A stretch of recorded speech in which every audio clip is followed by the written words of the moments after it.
listen carefully.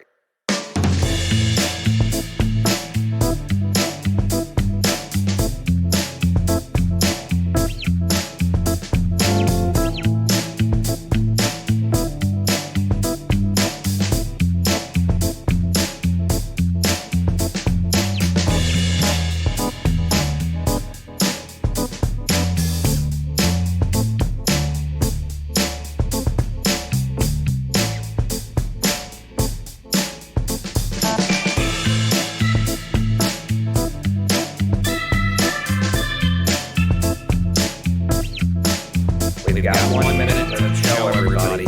Somebody hand me those FAFSA forms so I can try and pay for this education.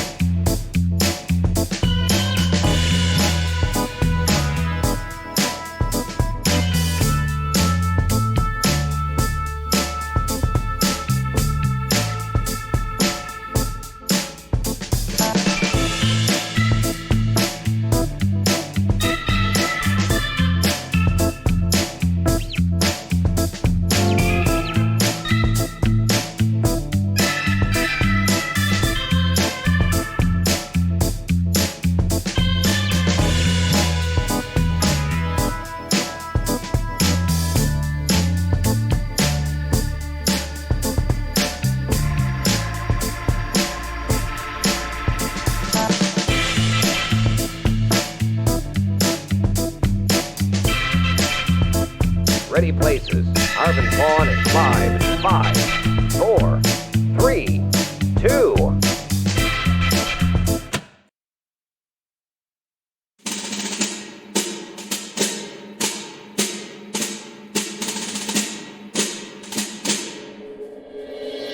Harv, Pawn,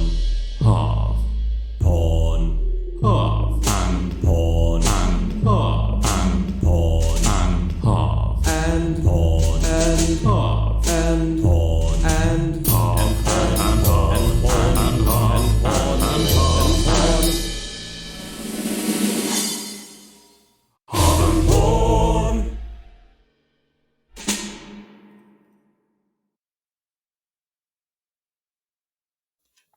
Hello, I am the Ronin Pawn. And my name is Harvey, and this is the appropriately named Harv and Pawn Show. Or the Harv and Pawn Show. How are you doing today, Pawn? I'm feeling low-key and energetically low-key. I'm feeling good, though. I woke up feeling nice. How are you doing? He asked knowingly. I'm doing better than I was doing yesterday. Yesterday, I severely undercooked a salmon fish cake and had a horrible food poisoning for the entire day. So that was fun. It's always good to have about okay. things coming and going from all of the ends that they possibly can. It's always great.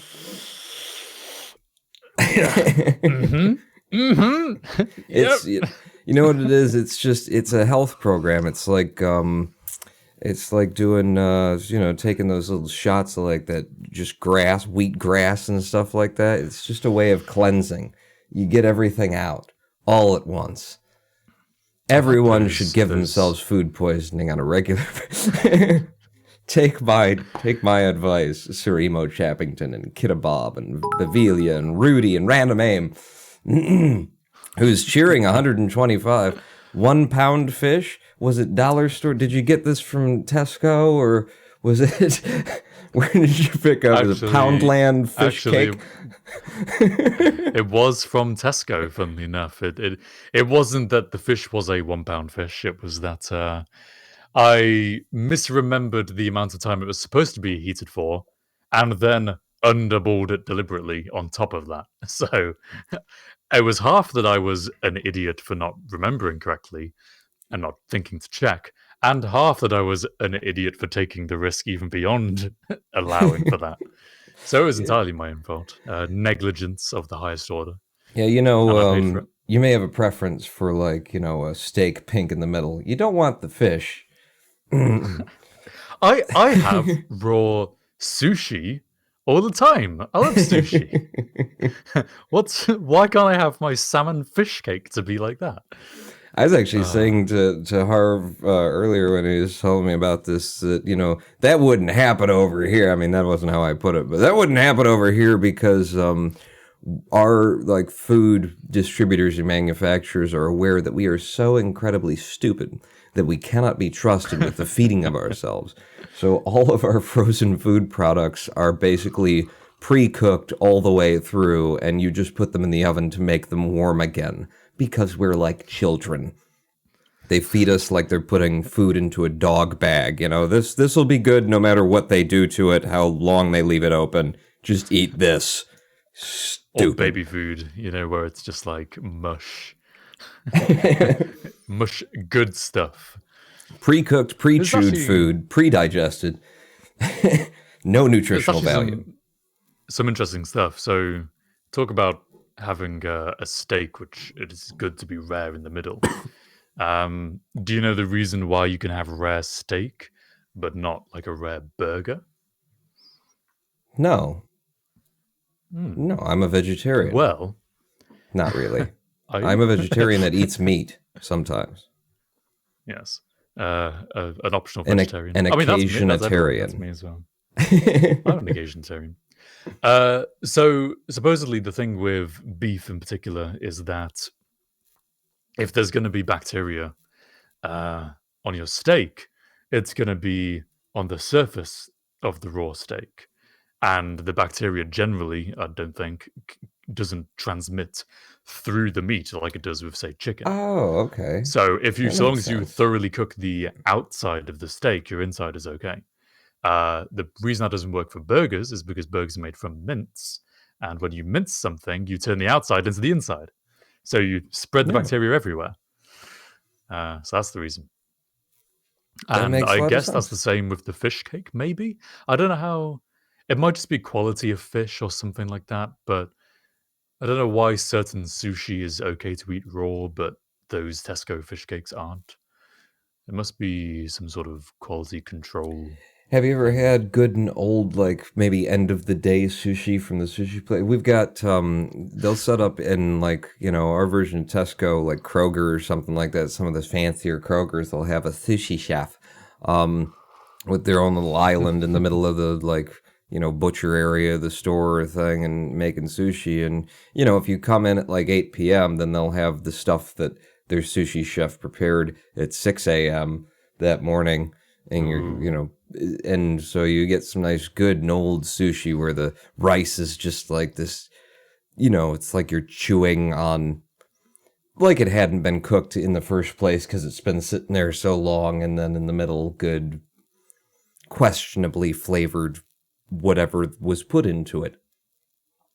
California sushi rolls. I do like California sushi rolls. I can't say that I've had the 6 a.m. until 6 p.m. variety.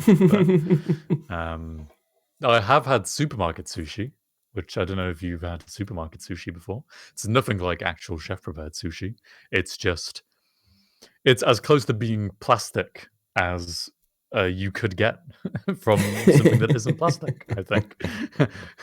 It's like that toy rice that you would never make for kids because they would swallow it and die. I actually cooked up some rice, so I haven't, I've lost a lot of days to ME lately, having the myalgic encephalomyelitis. It's just bad to be in a cold place where winters are actual winters. With this condition, I don't get enough, vitamin D from the sun in the first place, and then the sun decides to just flittingly, I'll come up a little bit, but I really can't be bothered, and by 2 p.m., it's already on the horizon and stuff like that, and I think it's been having a bit of an effect on me. Evil Donner Balkan with the subscription, 2 months. Thank you very much, Evil Donner Balkan. But I don't know, Paul, you look quite orangey and tan today. I put in a different bulb So that's basically. But yeah, I've been having some bad days. I've been losing days for prepping for this show. By the way, we're supposed to talk about like university and college and the pros and cons, and I don't know anything, but I did no prep work for this, so we're just going to talk about what kind of sexual experiences we had while we were at college, I suppose. Experimentation, whatever. No. But yeah, it's because of the ME. Can we get Julie on here? Should we call her? Because of the ME, I've had some bad days, and basically, I usually put off going grocery shopping until the last possible moment that I could, and I actually got down to no food in the house, which there's always food in the house. I got beans and stuff. It's just the kind of food that it takes overnight to like prepare. You got to soak it and all that kind of thing. So I ended up making rice, and without a cooker, without like a rice cooker that's got some like pressure to it, that kind of thing, it is really hard to get the right amount of water into rice. I mean, it's just half and half, but it's not. It's half and half plus an extra little bit so that you can lose some of the steam, and then the other thing. And God, I spiced it with Italian spice. The damn thing tasted like a weakly flavored sausage. Like, I really don't know how to make rice is what I'm getting at.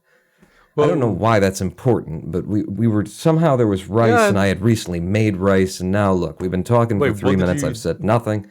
Did you have it with anything else? Was it just rice and Italian herbs? Oh yeah, well, I didn't, having no food in the house, of course, so it was rice with mayonnaise and mustard. And, some toast with mustard, mayonnaise on the toast as well. That was at least you one had toast with it. I mean, God, you would have been a savage otherwise. But yeah. At the point that you're eating rice with just like burnt bread, it's time to like do some shopping or consider fleeing whatever country it is you're in currently, because it's kind of where these recipes come from. Places where people don't have any money. Really burn that bread as well. Get the carcinogenic, that's the only place you're gonna get any nutrients is from the carcinogens. Can you call those nutrients? Rice cooking is an art that I've perfected over my time at university. And the way you do it is pretty straightforward, but you have to follow the formula very strictly, and that's like you said, half and half rice and water in a saucepan. And I wouldn't even say you need the little dash on top, but you just need to make sure you have a lid of some sort, because that helps trap some of the water in. You get the rice up to a boil, and then you lower it to the minimum temperature possible for it to keep on a roiling boil. And then 19 minutes from the point of it starting to boil, 19 minutes. Oh my God. And that seems to be the perfect amount of time that it just soaks up all the water, and what you're left with afterwards, you don't even have to drain it or anything, because you just take the rice out and it's fluffy and it's got all the water soaked up, and it's just perfect. This is long grain rice. I swear we have a brand of rice in this country that's just sold in a box, like Uncle Ben's rice, that is like it says on the package 19 minutes. It's either 18 or 19 minutes, but it says in big bold text on it 19 or 18 minutes on it. So you have, independently confirmed Uncle Ben's brand rice marketing campaign that it only takes, and the other thing is just 6 minutes a day and you can have abs of steel. I mean, if you believe American marketing, absolutely 6 minutes a day. Isn't Uncle Ben's one of those instant rice things that you do in 2 minutes? If I have to wait 19 minutes for my Uncle Ben's rice, then I think I've kind of defeated the point of buying pre-made rice, right? Maybe it's Uncle Ben's, maybe they've got a actual rice and not fake tofu rice or whatever they're making the instant rice out of. Basmati does not need that much time, says Sarimo Chevington. Basmati, a rice with flavor. No. You've got that all backwards now. You're supposed to have to put things in the rice for it to have any flavor whatsoever. I actually like white rice. I don't like brown rice. It's just too chewy. And also, we've got a lot of cereals, that are brown rice based cereals that are like popped rice, golden crisp stuff. And because you spend your childhood eating so much of that stuff, when you have proper, cooked brown rice, you're just like, this is wrong. This is warm, soft version of that cereal. No, sir. See, I was raised on my mum's home cooking of primarily Italian dishes. So a lot of pasta and spaghetti and that kind of stuff. That's my milieu as well. So when I went to uni and was able to choose my own diet and choose what I cooked for myself, as a child, the luxury food had always been takeaway Chinese or Indian. And so I just cooked stir fry for myself, which is quite a classic student diet. But the funny thing is that my girlfriend Julie comes from Chinese family, and so she was raised on strictly Chinese Asian food, and to her, going out to a really nice restaurant is more likely to be an Italian restaurant. So we would kind of decide where to go, and I'd always have a little bit of like, well, I mean, if we're going to an Italian place, then I'll probably have pizza just because pasta is like normal. It's like normal food. So yeah, I have a great fondness for cooking white rice, and I actually quite like brown rice though. I don't think I've had the exact same experience with the whole crisp popped brown rice cereal food that you've had. So gotta I've get a not taste of cooked that brown rice sugar much crisp, myself, sugar crisp, sugar crisp. do you have Wagamamas in the US?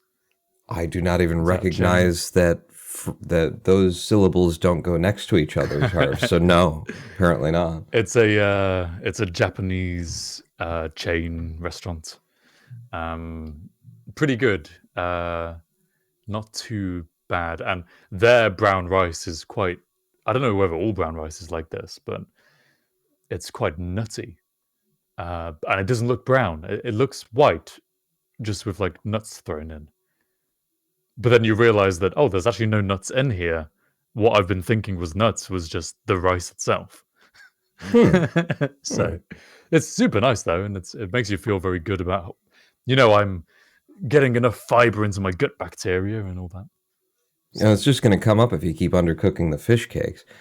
Sue Chappington says, I like brown rice more than basmati. I'm just impatient. That is another downside. That's another reason why I don't like brown rice, is it takes so much longer to cook than white rice. White rice just fluffs up and boom, I got it, I can eat it. Brown rice feels like, I just don't like, I say I run out of food, but I got a pantry just full of dried beans and even split peas and stuff like that. I can't be bothered to start soaking something the day before I want to eat it. I don't know what I want to eat tomorrow today. I've privileged. I've never done that. I have never done soaked that. something overnight. But the thing is, with a pressure cooker, you can just you don't have to soak it. You could just throw it in there, and 30 minutes later or something like that, boom, you got it. And my mom, I wanted a pressure cooker because when I was at the Zen Center as a Buddhist Zen monk, we had a pressure cooker, an old school pressure cooker that was, stainless steel, just a pot that you put on and you fucking tighten down the thing and you clamps and things like that. And then it just had a pressure valve on the top of it. That thing worked brilliantly. And yeah, sure, if you didn't use it right, it would explode and kill everyone in the room. But it worked. It worked really well. And all you had to do was pay attention. And so she went to get me a pressure cooker. I was like, I wish I had a pressure cooker. I'd make these beans that I got. And I don't have to wait over day. And she bought me this fucking quick pot thing, I guess is what they're calling them, where it's it's a crock pot, but it's a pressure cooker, but it's another, this 3 or 4. You can make stew in it. And first off, it's 1,600 weight. It just draws the maximum allowable wattage from the socket to electrically heat it. So it's a waste of fucking energy in the first place. Secondly, the damn thing doesn't lock down, so you can't actually get any pressure under it, and you're trying to get the pop on once it's gotten, like, it gets hot, and then it starts out the side, and you're like, oh shit, what have I done wrong? And then you're over there trying, and then it burns your hands. It's just a horrible... Why do people keep making improvements to shit that already worked? You know, it's just the mouse trap, it snapped the spine of the mouse every time. Quit fucking with it. God. Something about rice. Rice. I liked your initial description of the pressure cooker you had in the Zen Center, where you're describing this kind of bank vault worthy level of security where you're tightening the valve here and the clamp there, and someone get the G clamp out and twist that. And okay, you hold down that side, I'll hold down this side, and you watch it while we torture the food that's inside. But it worked. It was the thing, it worked. It's like you're not just cooking it, you're subjugating it to hell, and the fires of hell will thoroughly cook the food. It's in America, we waterboard our food, is what we do. Submit! Get in my stomach!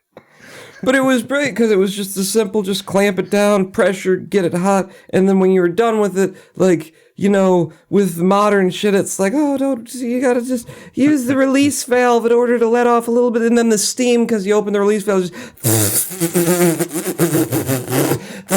and it's just spraying out little fucking flecks of, like, bean and discolored water all over the countertop. This is the modern improvement. And it used to be, it's just a pot that you crank down, and it's closed, it's got a seal on it, and then when it was done, you take it, you put it under the stream of cold water, you just run cold water underneath it, the pressure goes away, you could open it up immediately. No big fucking, I mean, it might explode, but you know, run it under there for 3 minutes, you'll probably be fine.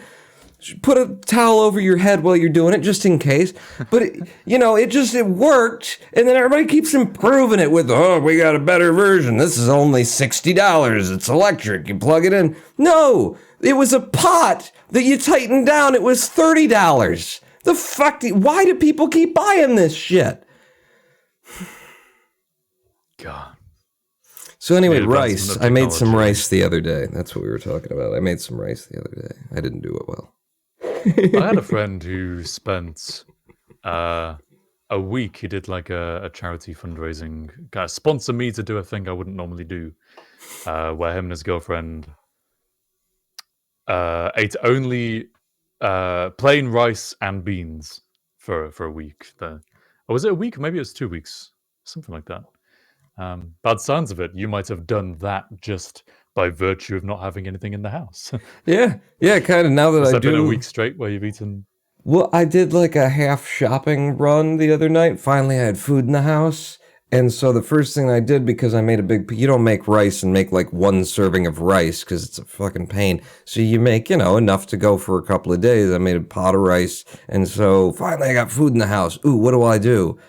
I'll open a can of refried beans and eat refried beans and rice. So yeah, I kind of have been doing that diet. And Bavaria enhanced cooking techniques. That's right. That's what we do. That's why we keep Guantanamo open, just full of chefs, just beating the shit out of produce. Why did you say that name? Who's Martha? Tell us about the drugs. How long does basmati take to cook then? Everyone's complaining that normal rice takes so long to cook. I don't know. Basmati that quick? I just know that I prefer basmati over all of them because it's got its own flavor to it, and if you have a little saffron, which I don't think I've ever had saffron in my life. It's such an expensive spice. But yeah, the color and I like a basmati. It's got its own thing going on, as opposed to just being gluten. We actually used to at the Zen Center. We starched our just a couple of times because the Zen master wanted us to like know what it was like in the olden days kind of thing, but just a couple of times when it was important, when we were going somewhere. Funny because like obviously the better method would be to use the like modern, convenient, it actually works well solutions for this when you're going somewhere important, but instead we'd be going somewhere important to show off, and we would starch, we would do our clothes in the starch from rice. So we would just soak rice in cold water overnight. The fucking, starches would come out of it, and then we'd dip our and I'll tell you what, if you want a piece of clothing to look like there is a human being in it, or just look like there's a piece of sheet metal cut out, it's that rigid, just shove it in some rice water that you've made. It is the best starching that I've ever seen in clothing. How do you starch rice then? You just leave it in water for a long time, or? Yeah, I think all we did, I don't think we even boiled it or anything. We just maybe overnight we just poured some rice in the bottom of some water, stirred it up, let it sit, and in the morning you got this, stir it back up, you got this cloudy white water, and just start dipping clothes in it. Wow. And then hang them out, You can create your armor, your stainless steel clothing. And I would say that it was armor. If I were going out for a paintball expedition, I would definitely dip my clothing in rice first beforehand. Wow. Basmati's 8 to 12 minutes based on quantity because it takes less water. Okay. I don't think I've ever made basmati because it's just I'm cheap. I've only ever seen it in the supermarket and gone, there are other types of rice, but which one's long grain is cheapest. Okay. So, I think basmati is the one that's usually used in curries, right? So when I get a ready meal curry or just from a restaurant or something, that's probably the one I eat. It's nice, tasty. I like to make myself a good curry too. When I decided I wanted to know how to make curry, I just bought all of the spices that go into curry, not knowing how they were supposed to mix, and just started experimenting with them. I didn't want curry spice mix. No. I want fenugreek and turmeric, and I always put in a little bit of tahini. I use tahini like it's. I use it. I would say it's peanut butter, but I use tahini more than I use peanut butter. But tahini being ground sesame seeds, that is like peanut butter, except that it's much more oily and liquidy and that kind of thing. But tahini goes into a lot of Mediterranean dishes. But I use it just everywhere. It's great. It's such a good thickener and bonding agent as well. But yeah, I got all the spices for it and have been just playing with those. Fenugreek is so light and powdery, and then what's the one that tastes like black licorice? That you just need the tiniest bit. You make something it's really spicy. Star anise, right? Or something. No, but that one is Spice. that's got the same thing going on. Anise, or anise. I don't know, but I've always called it anise. But that's also, anise is good at making your mouth numb, definitely. You get a little pod of it in a curry, and you just accidentally end up chewing it, and it's oh god, my mouth is just. There's the healthful organic. We don't use any weird chemicals, toothpastes and stuff, or just anise seed in a paste, and it's numbs your gums as you're brushing your teeth. But yeah, what the fuck is it that I've got in the cupboard that I put in the things? It's total black licorice flavor too. But you just put a little bit of that in there sort of to counterbalance all the cayenne that I dump in. I like a spicy curry. That laugh made me think that someone had just subscribed. It's the same laugh. Exactly the same laugh.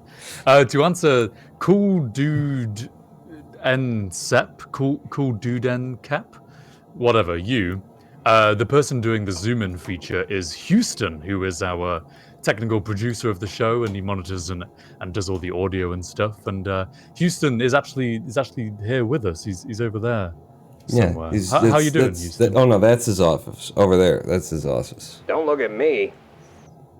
No, I wasn't looking at you. I don't know why you thought I was. I was looking at you. That's weird. What? Sorry about that. Okay, so you were confused. Okay. I mean, it was basically your fault. Not my fault. All right, Houston. I don't know. He's not feeling very cooperative today, apparently. I've so infrequently went to our sound bites for Houston, I don't even know what the hell he has to say anymore. Feel like I need a shower trying- now. Oh yeah, I remember that one. That was a good one. I'm trying to force you to use them more. Yeah, because I pretty much abandoned writing scripts for him at the beginning of every show. I just can't. This is a lot of work. Do you know how many, like, we only have a week to prepare for the next show. Do you know how many days it took me to figure out all the things that I wanted to say about pressure cookers and basmati rice and sushi? I've been writing for weeks in order to be ready for this show. What are you doing? Giant Someone said my cup. mug looks huge. Bring the is mug huge. in close again. I want to see it. Large mug. Do, do, do, do, do, do, do, do, do, do, do. We're gonna need a bigger boat and some basmati rice and a topic for today's live stream. We don't really need it, actually. I'm quite happy to sit here and keep talking about the things that are in my cupboard. I'll tell you, one of my big ingredients is instant mashed potatoes. Oh, okay, that's funny you should say that. Recently I donated to a food bank thing that some women had set up in the front of Tesco's and were taking donations. And most people were just kind of taking this leaflet they gave out. And the leaflet had like, oh, if you would consider donating today, then these are the kind of things we'd be looking for. And people were just taking it and kind of walking on. And I initially did the same, realized it was a massive fucking list, and I just thought, surely the people who do donate, which is going to be very few, surely they're going to tend to donate a few of the things on here, just some sort of psychological reflex to it. And so what I did was I went back and I said, hey, you should know, right? Which ones of these do you actually need more than the rest?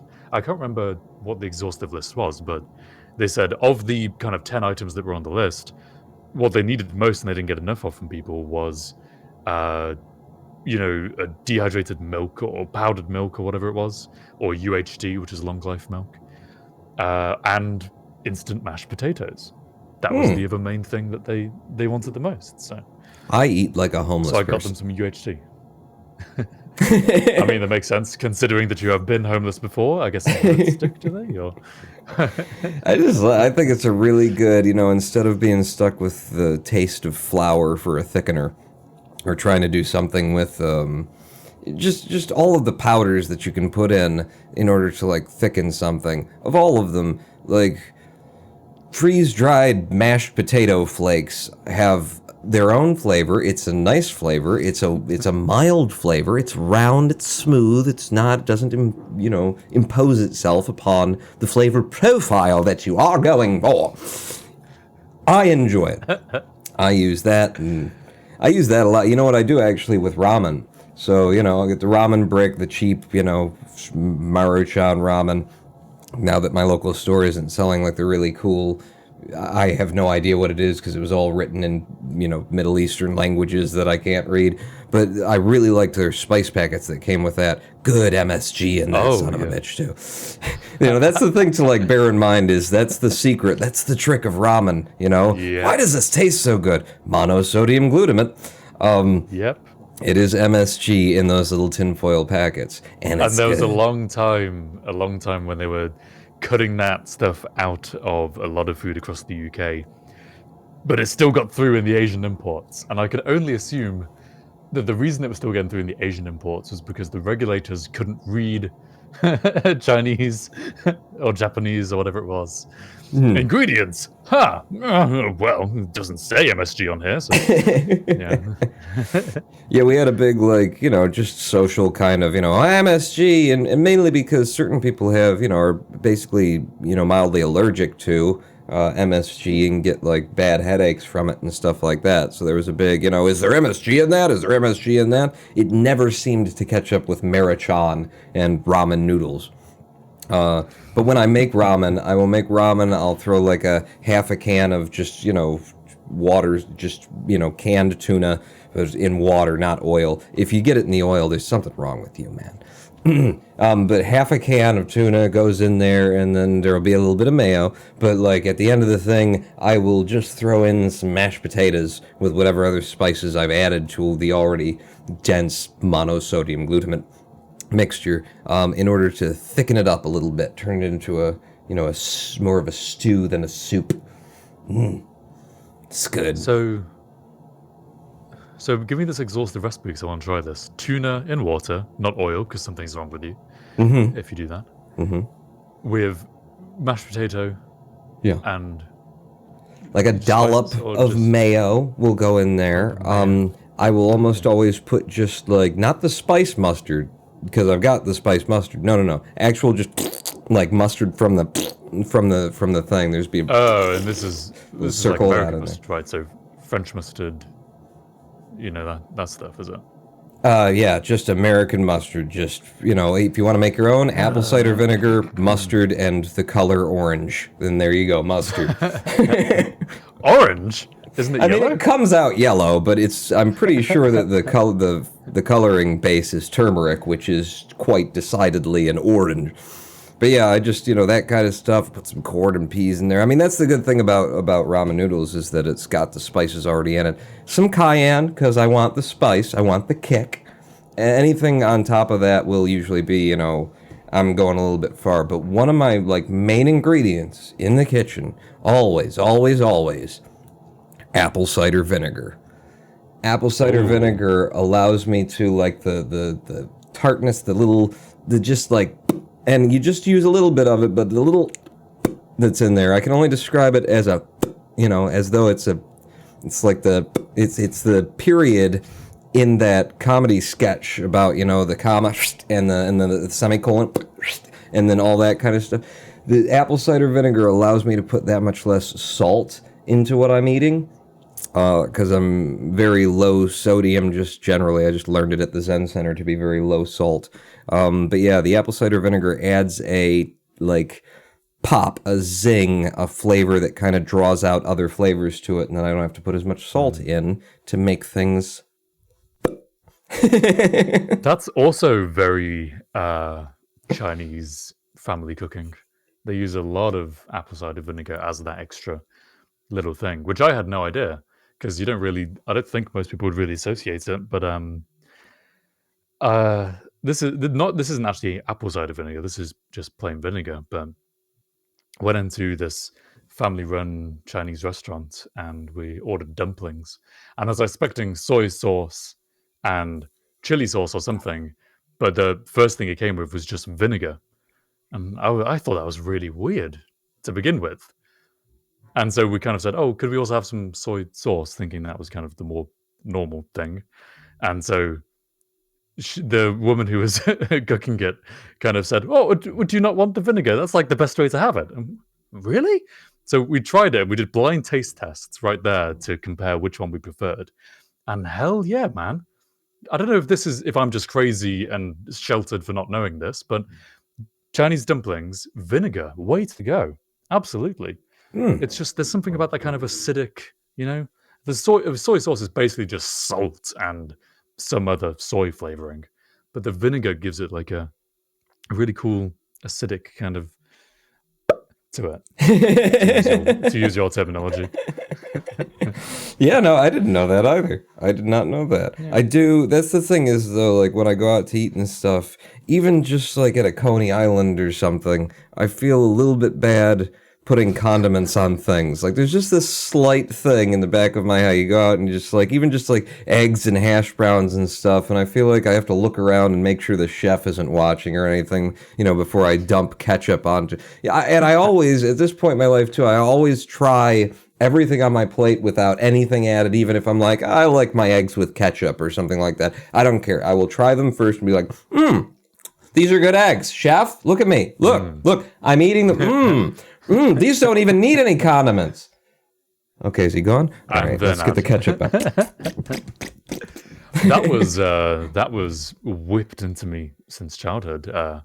Trying the food before adding anything to it. My mum took great offense, and still does take great offense if you don't eat the food she's given you as is before you say, "Could we could we have a little bit of chili sauce? No, it's fine how it is. You haven't even tried it yet. Try it at least. So yeah, I get that. Do you do it purely just for the kind of social, like, oh, is he watching, or is it? Do you genuinely have to want to appreciate the manner in which it was prepared, or is it just? It's more, I would say it's more look polite. It's more genuine appreciation, which I picked up after, in the Zen Center, the way that we paid the bills was running a food business. And at the end of the day, when everybody else had left and they had no other option, I became the commercial kitchen manager. And so, like, after being a person who was responsible for recipes, and we also ran, like, a little restaurant on the weekends where people come down into our basement cafe and stuff like that.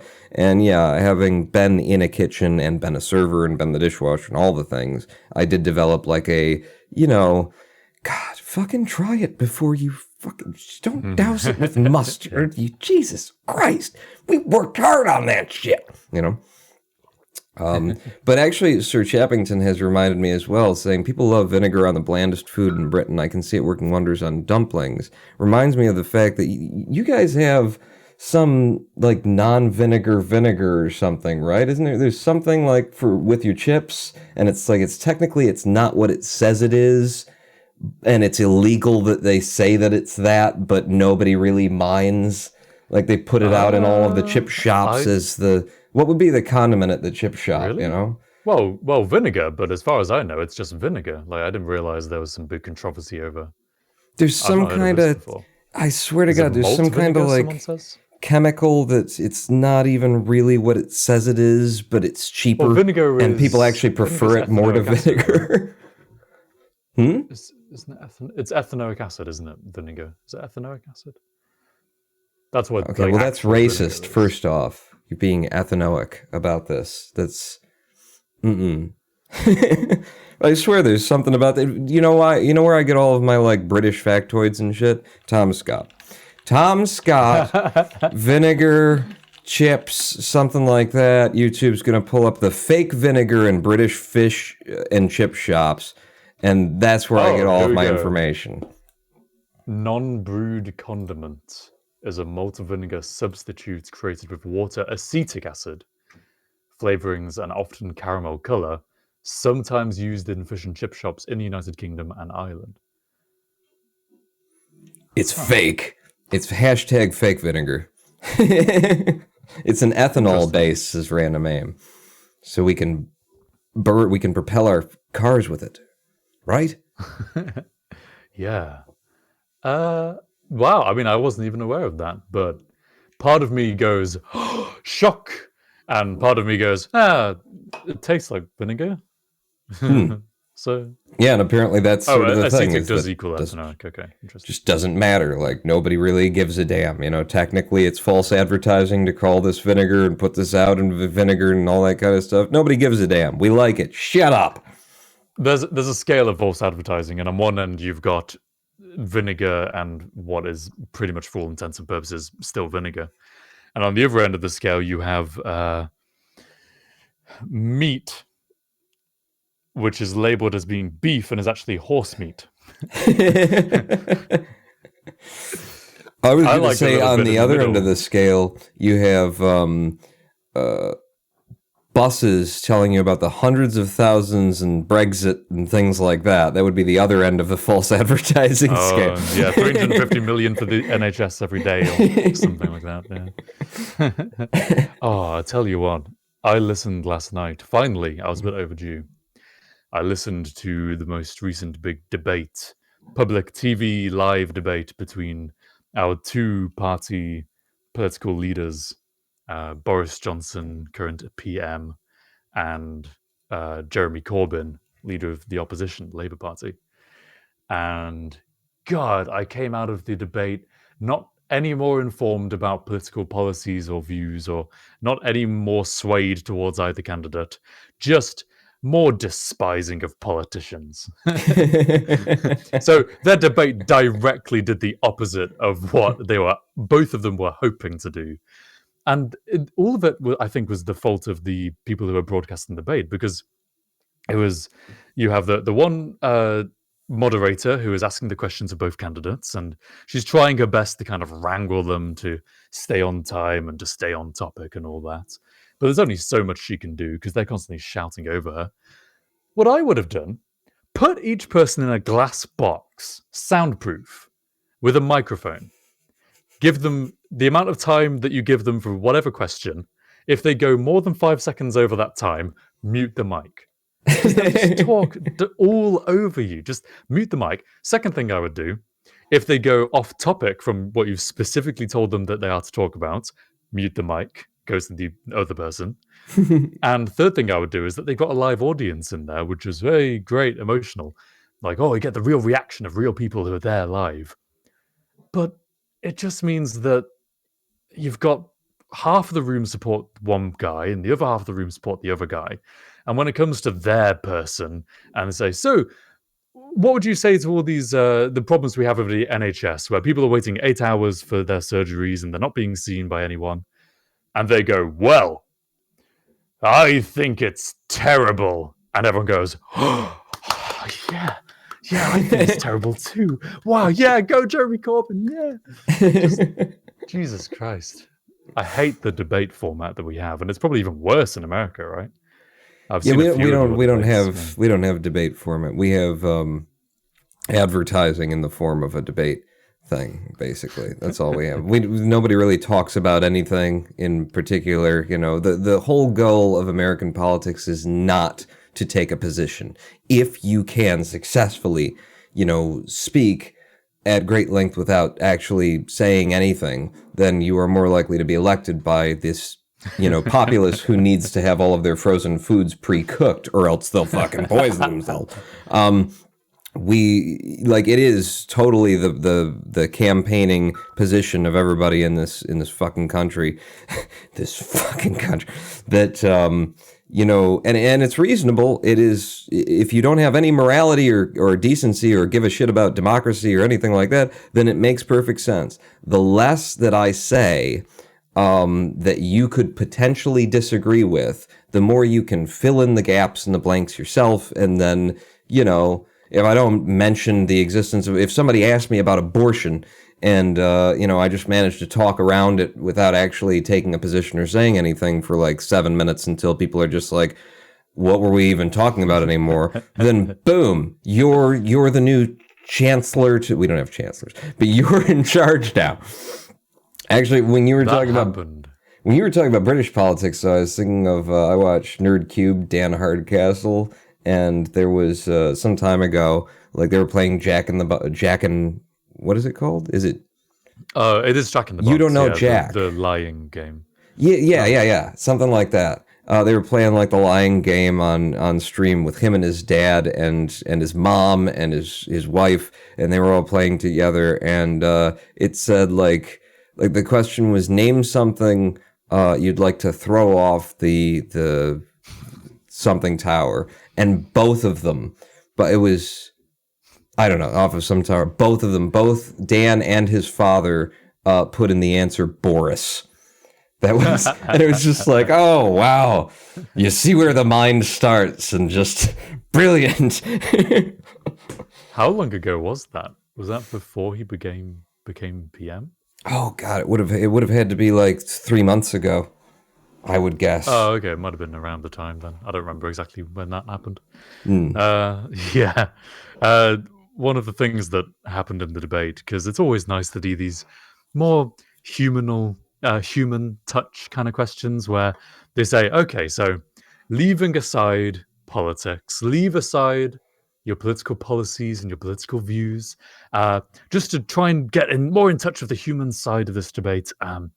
If you had to leave a Christmas present for the other, for your opposition, what Christmas present would you leave them?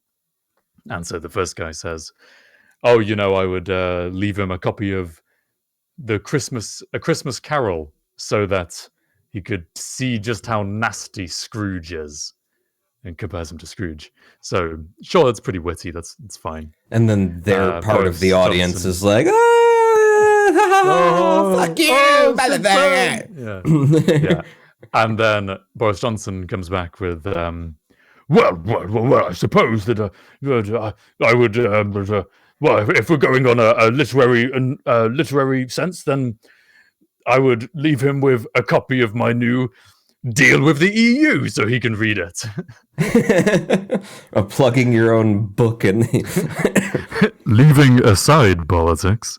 It was funny because before watching the debate, someone at my work told me about that. And before they could tell me what Boris Johnson had said, I said, "Oh, I know what I would have got for Jeremy Corbyn for Christmas under the tree. It would have been a red onesie." Yeah. I don't know.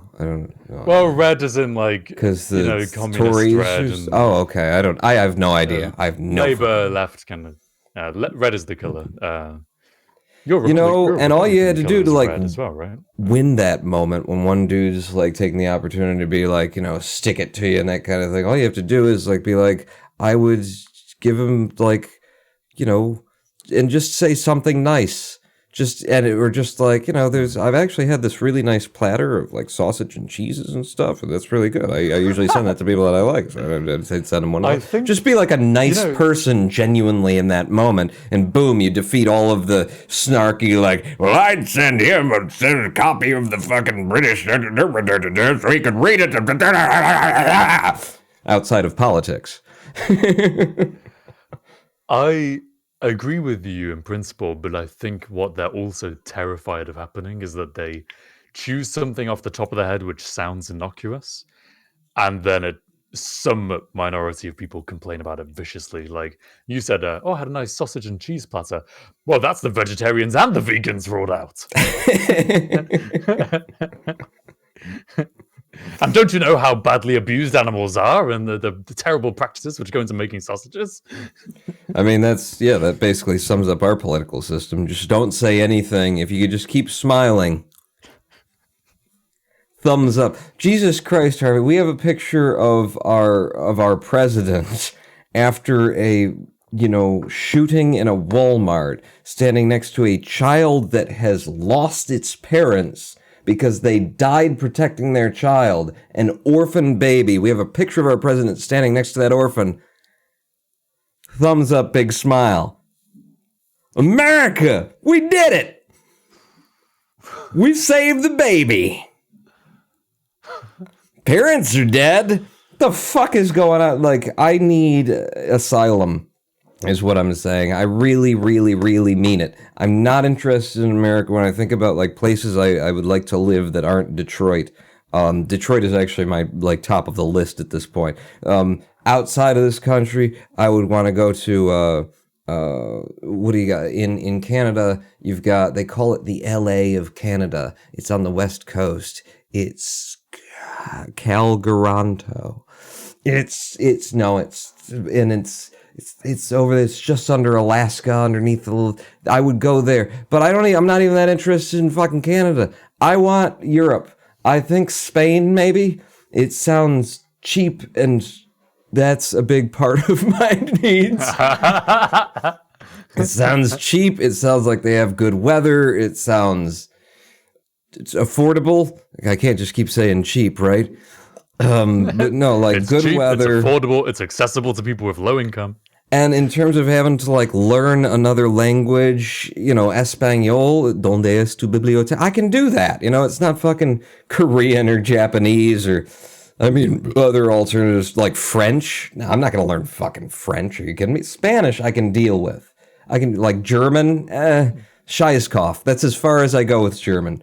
But Spanish I can do, Why is it you can do Spanish? Have you been taught that? Or I had a year in high school of Spanish, and I had a year of French in college, which is supposed to be the topic of this thing. Hey, so long as we keep vaguely alluding to it, we can get through this entire show. Glancing off the side. Bing, bing. But yeah, in college I had a year of French. In high school I had a year of Spanish, and I absolutely retain more Spanish than I did French. The most I can do in French is to order an omelet with cheese and ham and cheese. I can get a beer. I could order like red wine and then I'm done. You know, in Spanish, I could probably like get you to the biblioteca if you need, you know, ¿Dónde es tu biblioteca? Okay, derecho? Library. Aquí? Yes. Yes, it is a library. Bibliothek, that's the same word that's used in German, I think. Bibliothek, is it? Yeah, national bibliothek is national. Yeah. Huh.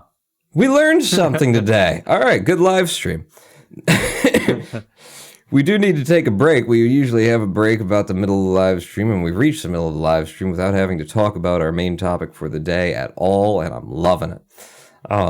Challenge next new. stream. We've done this before. He speaks Spanish for over 15 minutes.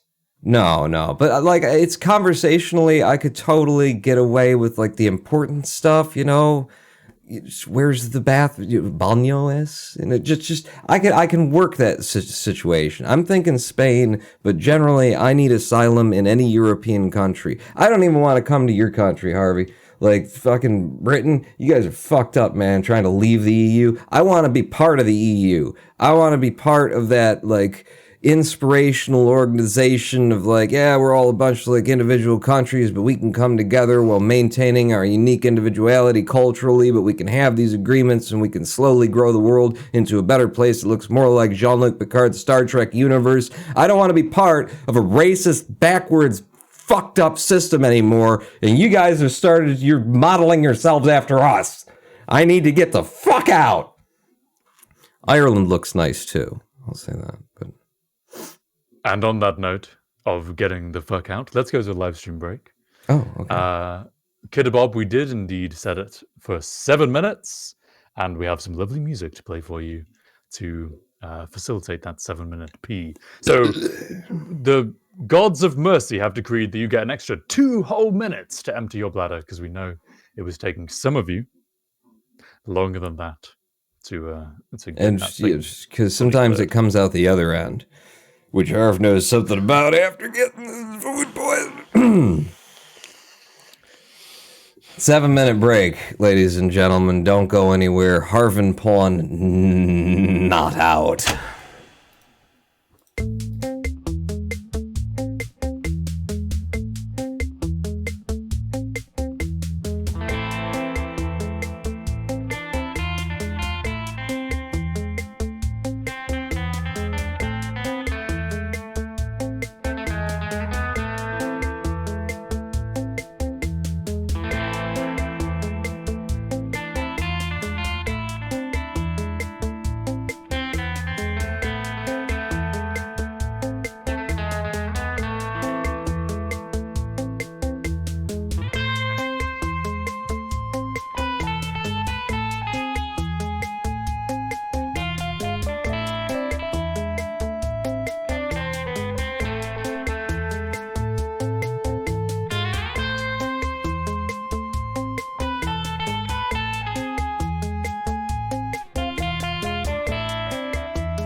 We're back. Oh, did I press the wrong button? I pressed. Okay, shut up.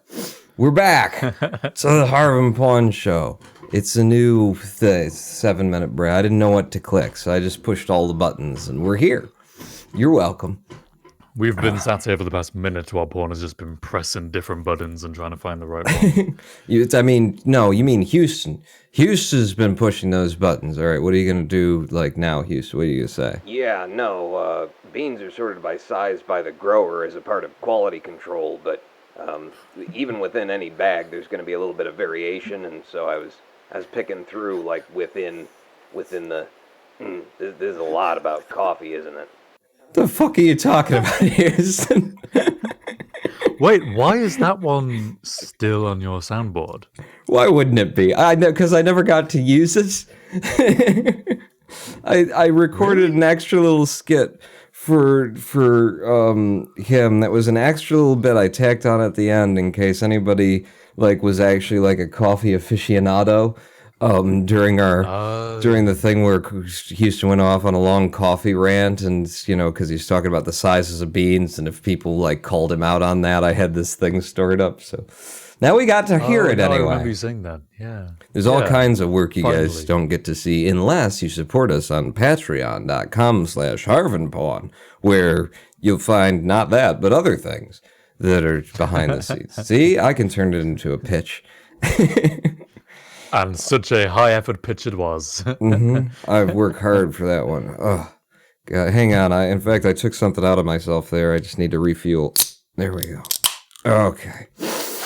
We'll just get going again. Kiddabob thought we caught Houston while he was on the phone. I should record that. That's a good one, Kiddabob. I should have that on hand where it's just, Houston, what are you doing? And then I'll just put this on you, Harv, while I do that. Sure. So if you just bring those over at 3 p.m. because I'm trying to move out of my place before the landlord catches up with me. Oh, sorry, hang on, my boss is talking. What do you want, Harv Pawn? Nothing. We're fine. It's cool. You can carry on, Houston. The funny thing is that that time I heard a little bit of a double echo. I never usually hear a double echo when you do it. So I try to remember to leave an extra second or so for that when it kicks in. Does either of you know why the bot is still inactive? This is Kiddabob, and there was a dual sound. Yeah, it happens. The bot, because it was kind of hastily rushed together. We started doing Harv and Pawn. I was like, hey, Noah, could we throw a bot up on Harv and Pawn? He's like, yeah, sure, maybe. And he cut a bunch of code out of it to try and make it work, and it's never been stable, and we just gave up on. We don't need a bot here. We got enough people in shit. You guys are all bots. Hashtag something. We don't get enough of viewers that we would need a bot to moderate those people. Oh, it's Houston's fault somehow. It is. Houston's sorry fault about for. Yeah, there we go. No, you better be sorry, Houston. Your fault for doing a lack of proper marketing and advertising, which is not our responsibility. That's why we haven't done it. It's the producer of the show's responsibility to do. Yeah, I'm way too busy. I got too much basmati rice to think about. So we're supposed to talk about college and university today, as was the topic that you selected if you're a subscriber, Patreon supporter, money for us, and so forth and so on. University and college. I was interested when we did start talking about this amongst ourselves to find out that it sounds to me as though in the Europes, you guys like get an education that is pretty much complete before university begins. Whereas in America, if you want to actually know anything about anything that's real, you kind of have to go to college, because I'll tell you what, they are not going to mention the true horrors of the American history in your American history class in high school. You know, there's not going to be a lot of conversation about the fucking cholera blankets and shit with the Native Americans and the actual death. Like, they'll mention it, but they're not going to go into slavery and, you know, even Hitler, they're dancing around it because they know some people's dads are going to be like, don't listen to them, the Jews are the problem. So you're not going to get a real education in American education system unless you go to college. I remember actually my first 101 poli-sci course at college, because I did it for a year before I realized it was a waste of my fucking time and money. But in my first poli-sci 101, the professor started talking about how, like, in the Federalist Papers, in the Constitution, and in all this kind of stuff, the system was designed, the Electoral College, the votership was expressly designed so that those dumbass citizens of the country, the fucking ship farmers out in the fields, would not actually have control over what happened in the country. Like, they didn't want the citizens to have a democratic process by which their decisions actually counted. They needed to, they you know, built our whole system to make sure that there was an ivory tower. There were, you know, the laureates of the age were making the decisions for everyone else because they didn't have any trust in the citizenry and the population, and I can't necessarily blame them. But I remember him saying that, and then I was trying, this particular professor was the kind of guy like me, who you get him on any little topic and he'll go off for like 45 minutes and forget that there was supposed to be like homework. So I just shot my hand up and was like, so you're saying that they intentionally undermined the democratic process from the outset of the country? And this one instance, he did not go off for 45 minutes. He just looked at me and was like, yeah. And that's how you know that you've given him something that's just too. There's only one answer. You know, there's no room for debate or theology, like theoretical discussion. It's just like, yep. Yeah, he actually asked me why, and I was like, I was just trying to start a conversation. No, this doesn't matter. Never mind. Go on. I liked him, though. He was a good professor. I used to like catch up with him outside of class and just chat politics with him. And I'm sure I made him very uncomfortable because at that time in my life I had also just seen the Train Spotting movie. You know, Train Spotting. Oh, and so, I've seen it. I've seen both of them. First one was better, but yeah. Yeah, absolutely. I'd just seen it, so I was just like obsessed with the accents and stuff. So, you know, he'd talk to me. We'd like chat for a half an hour after class, just passing time as we were leaving class and stuff like that. And I'd come into class and ask a question, and I'd do it in the accents from Train Spotting. Be like, it's a shite state of affairs, Tommy! And he'd be like, what the fuck is going on? I just talked to this guy outside for like an hour. Don't throw the mug, you shite cunt, you know, and just stuff like that, and be like, what the fuck? Like, and I wouldn't, you know, curse in his class or something, but I would put whatever my question was in that accent, and his internal process must have just been, what the fuck is wrong with this guy? Are you saying that democracy was inherently flawed from the outset? Basically that, yes. I'm just trying to teach a class here. There's like 90 people in this classroom. What the hell is wrong with this kid? You talk about the kind of gaps in American education, and I noticed that you mostly focused on history there. And in terms of history on our side of the pond, I think we have our fair share of gaps. There's a lot of stuff where it's like British history, so the kind of the royalty throughout the era and the Tudors and that kind of, you know, we do just some people seeing things and going, that's a nice bit of Africa. Think I'll take it. More tea. Actually, surprisingly, I think this is probably somewhat indicative of the modern day perception of the colonial empire, there was really very little on the colonial empire. I don't think I got taught anything about the British Empire really, other than, oh, we maybe owned India at one point, but it's not really that big of a deal. We'll just push that under the carpet. And yeah, so we learned about like ancient Greeks and Romans and that kind of stuff very briefly. The Tudors, I remember quite well. And then there was a little bit on World War One, kind of start of secondary school or high school, and a fair amount on World War Two. And it's interesting because I was actually just watching a video earlier, talking about the 20th century and World War Two, and how exclusively, and apparently this is the same in kind of North America, exclusively World War Two is Nazi Germany. And the kind of military conflicts between the West, the Allied and the Axis powers. And it's kind of the very Europe and that side, Western Europe kind of focused. And this has been playing on my mind for a while, that I've realized that I don't know any real history about kind of the Soviet Union and like Mao's communist China and the more communist end of the atrocities that happened in the 20th century. And it's all fascist, Nazi Germany that I know about.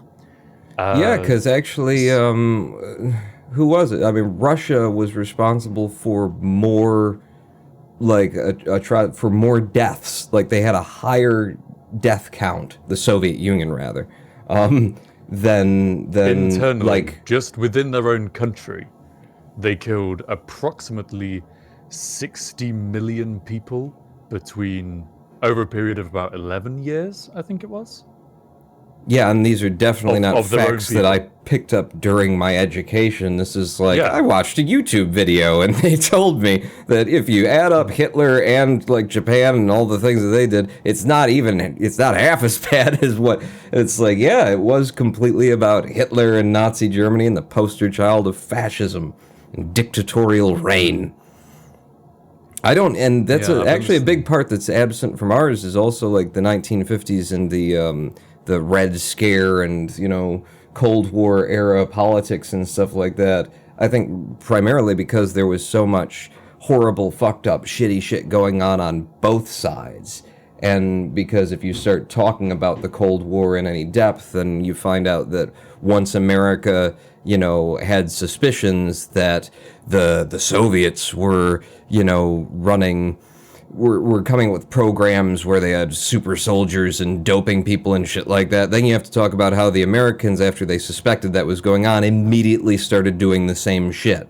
How the successes of Soviet propaganda inspired a wave of American propaganda where actually I just learned about how, like, the arts, there was a heyday of arts for American culture, and it was a direct result of, like, the CIA responding to Cold War era, like, communist propaganda by funding liberal arts in order to just have a counter narrative out there with just hundreds of millions of dollars that we don't see anymore because now the Cold War is over and so the liberal arts are in decline.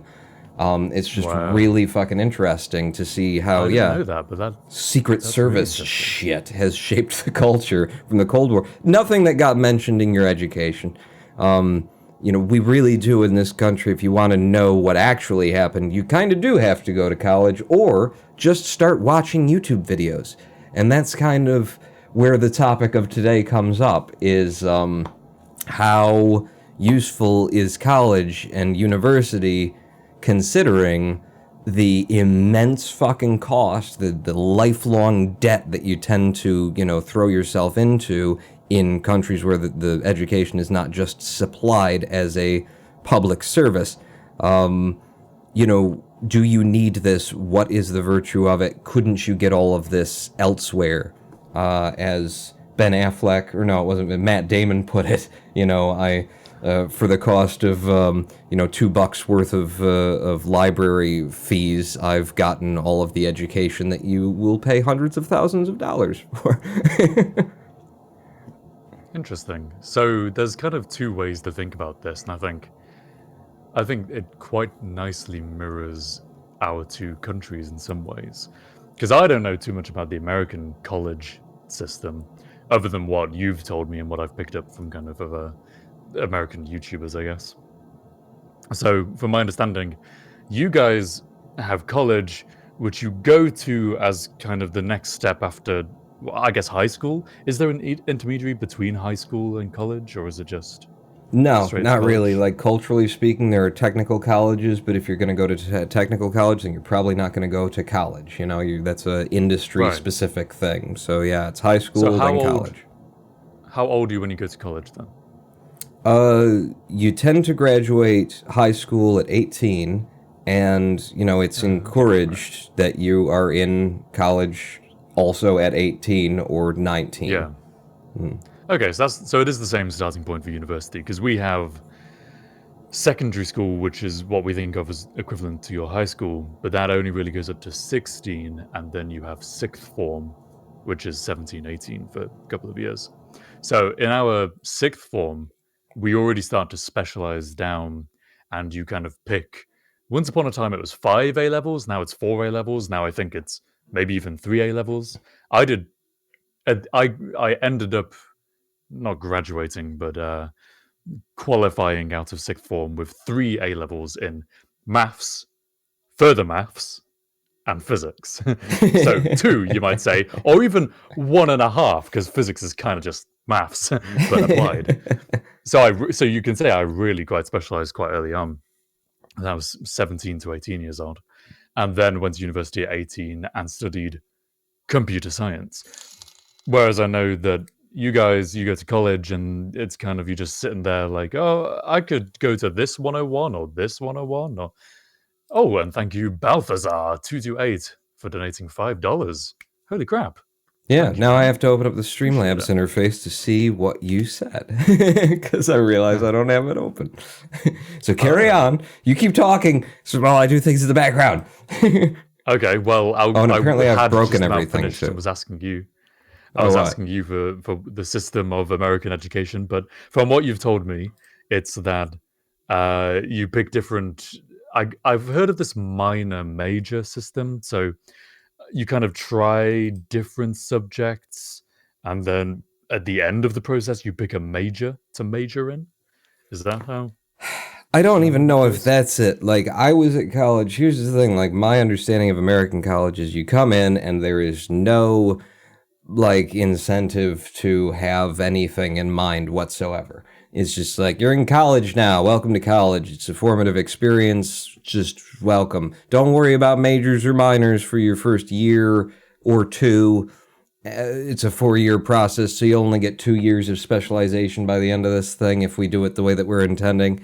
It's like, when I hear you describe how it works over there, I'm going, wow, that makes a lot of fucking sense.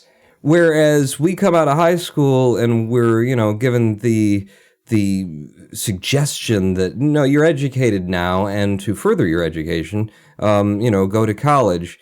Whereas you guys come out of high school and you actually are educated now, and, you know, like and you've already started to specialize, and then any additional time you spend in schooling is toward that specialization. Our whole college system is built around, like, the first 2 years are just 101s in everything, in order to just, like, widen your view of, you know, the history and just humanity, and get a nice wide knowledge base. And then in the last 2 years, it'll be important for you to choose a major and decide what you want that piece of paper to say you got a degree in at the end of the day. But basically, you're just here to drink and have parties and, you know, some casual sex and that kind of a thing. And then in the background, you'll be getting a wider education that's a little bit more specific about things, and it's like if you had kindergarten for adults, is what I would say. Because I think college is mainly sold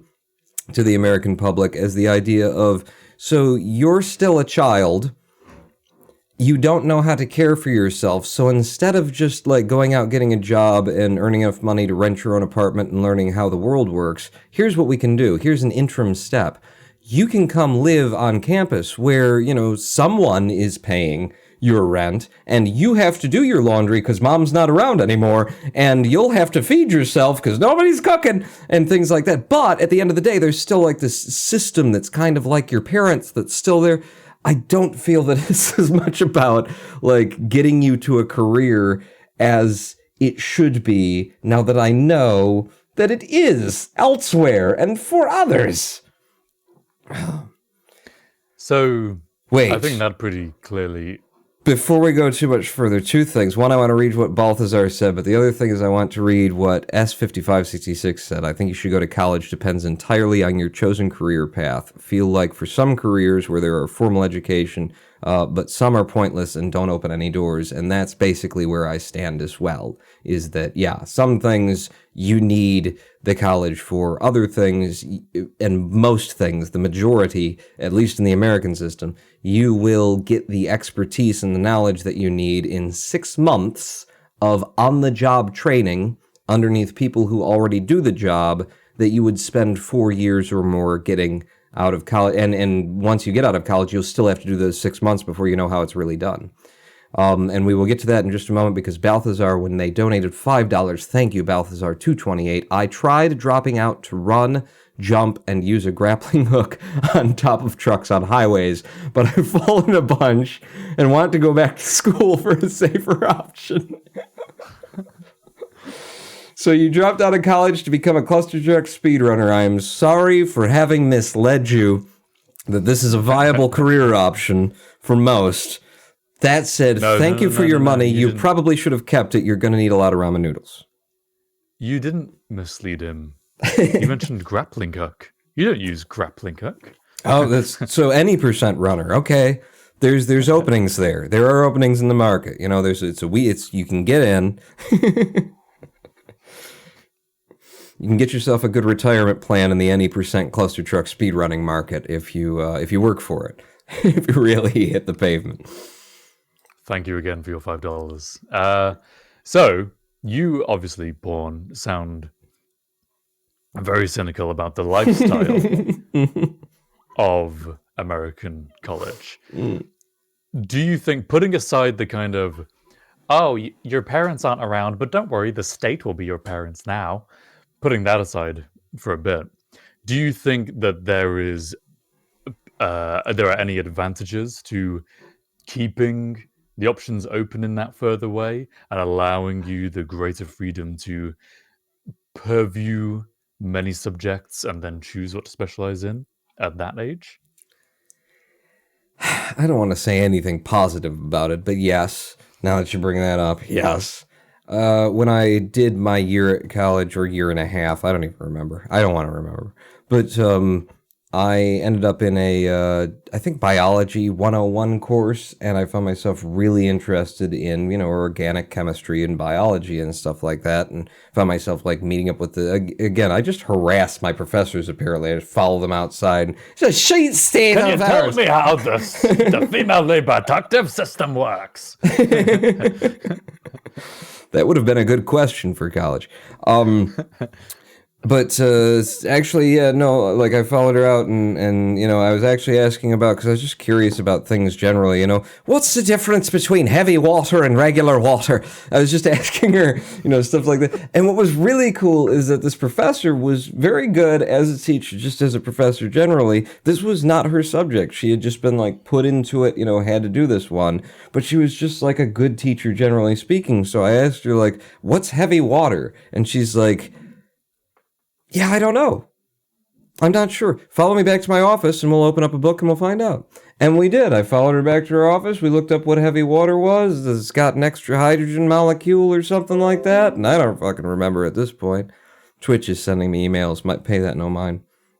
But yeah, it was, so the idea of having you just flagged up a bit of a red flag for me. This is actually reminiscent of what I think I mentioned last week, which was about this guy I interviewed for a web developer position who did computer science at the University of Chester, and his lecturer or teacher on the course didn't know the course and was teaching herself at the same time as they were.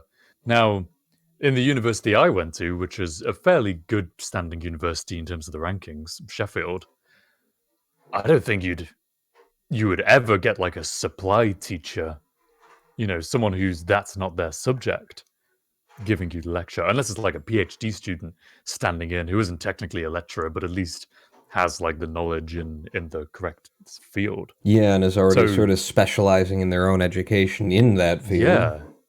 This is a course I took 3 years ago, and I'll talk, kind of thing. Yeah. Is that like commonplace that you have people who just kind of... It's like equivalent to our secondary school supply teachers is all I can glean from that, where you're not doing what you specialized in, even teaching-wise.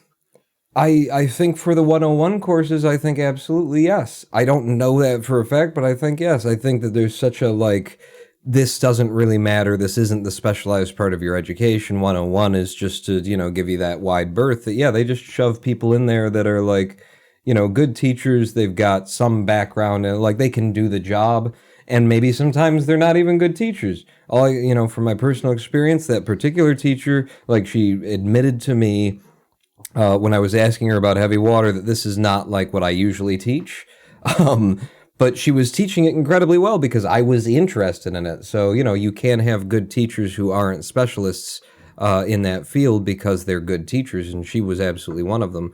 But yeah, I don't think that it's that uncommon in the American education system at any level, including college, to find yourself, being taught from someone who is basically just reading out of the book and telling you to read out of, the non-teacher edition version of the book and file in the paperwork at the end of the day.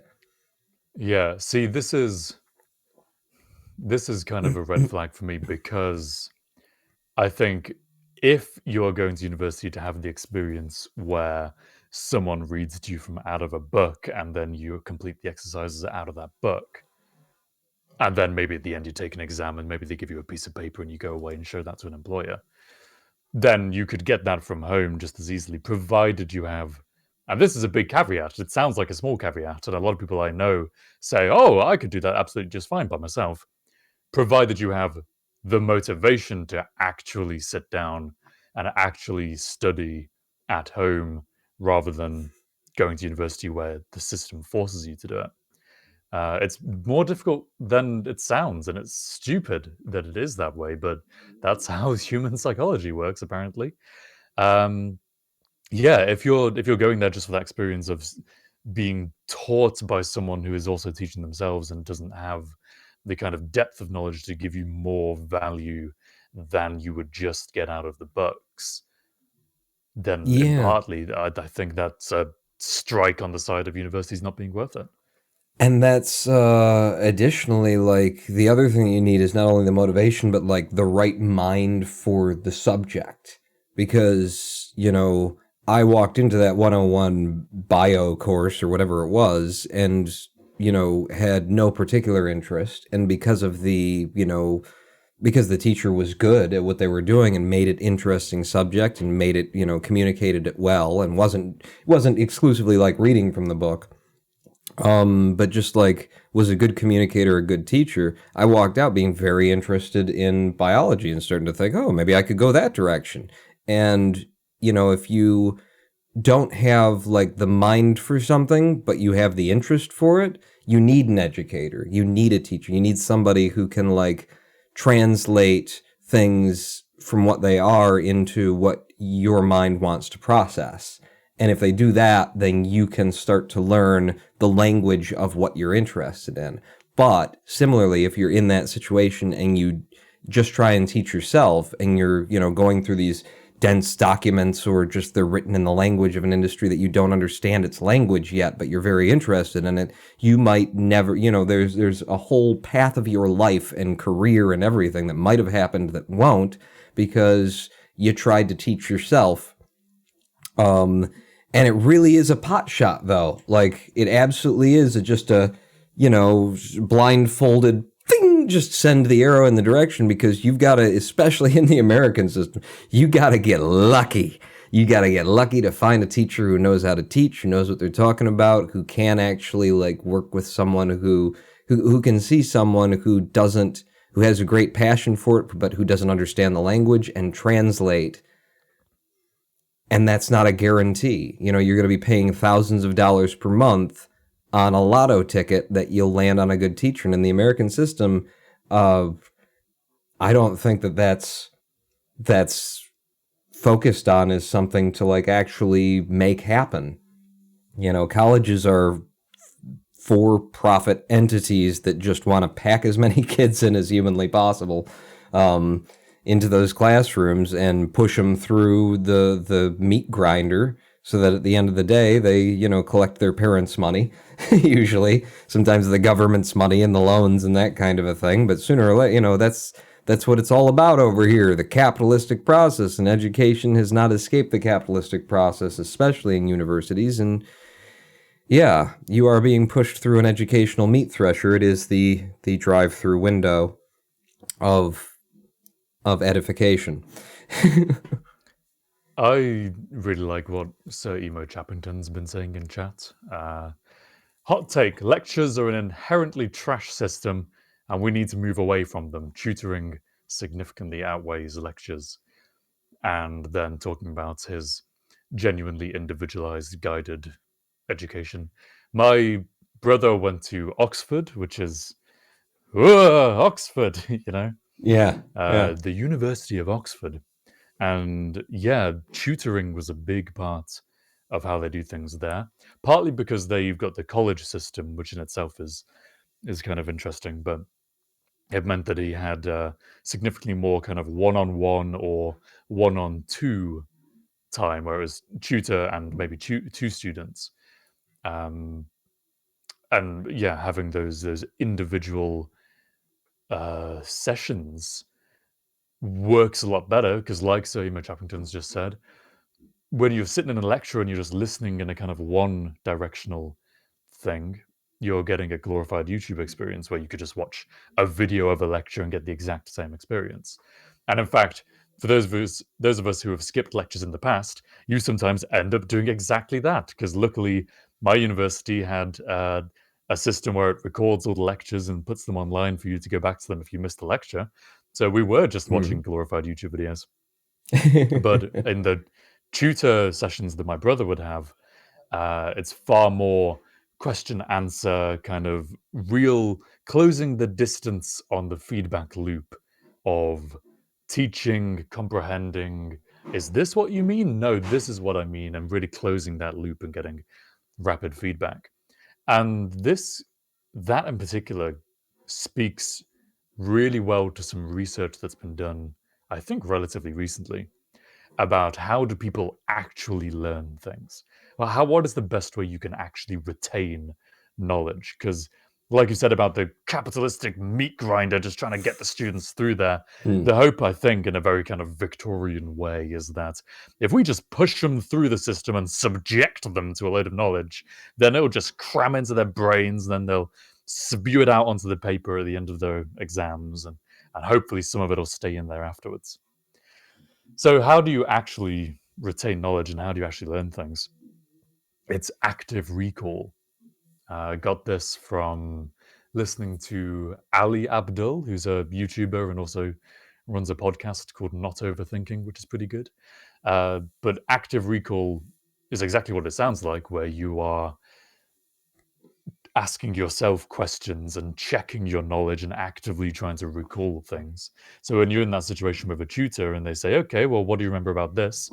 You are forced to actively bring that knowledge back. And the more often you do that, the vastly longer you retain the knowledge in the long term. And it's not linear. It's not like if you recall something twice a week, then you'll remember it twice as long. It's if you recall something the day after you learn it, you will remember it more than twice as much in 10 years' time. And if you do it 3 days after that, you'll recall probably 70% of it. I'm probably getting the exact numbers wrong, but it's drastic how much more you remember just from having to actively recall it. And that's not a system that is catered to by the ecosystem of lecturing, where you sit there, you write down notes, pretty much absent-mindedly. I've woken up at the end of a lecture and gone, "Ha! Someone wrote a page full of notes for me," you know, and then gone home and never looked at those notes again until the exams, when it's like, "Who the hell wrote this garbage?" You know,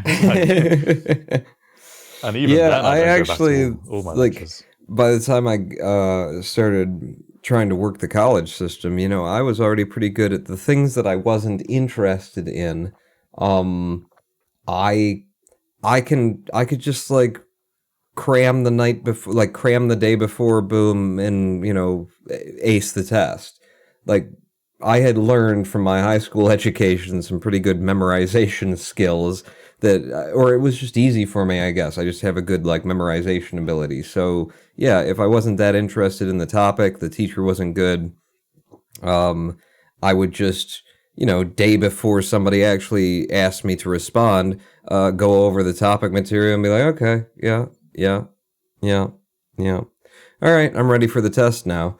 And yeah, having you know, people would say that it's about you though. You know, you've got to take the active role in your own education, that kind of stuff. But the same people would be saying, you know, but pay someone else thousands, tens of thousands of dollars to educate you. Well, you take the active role, and it's like, well, what are you arguing for here at this point? My general like sense about college, you know, in America is, yeah, if you're going into a specific field requiring a high level of speciality and, you know, I mean, fucking maths and physics and, you know, you want to design rockets, you want to be a doctor, you want to be a lawyer, that kind of stuff, then the education is absolutely required by all of the systems that, you know, exist. So yeah, you've got to go through it. But in any industry where you can just get on the job training and train yourself in the background. I mean, even like programming, coding, what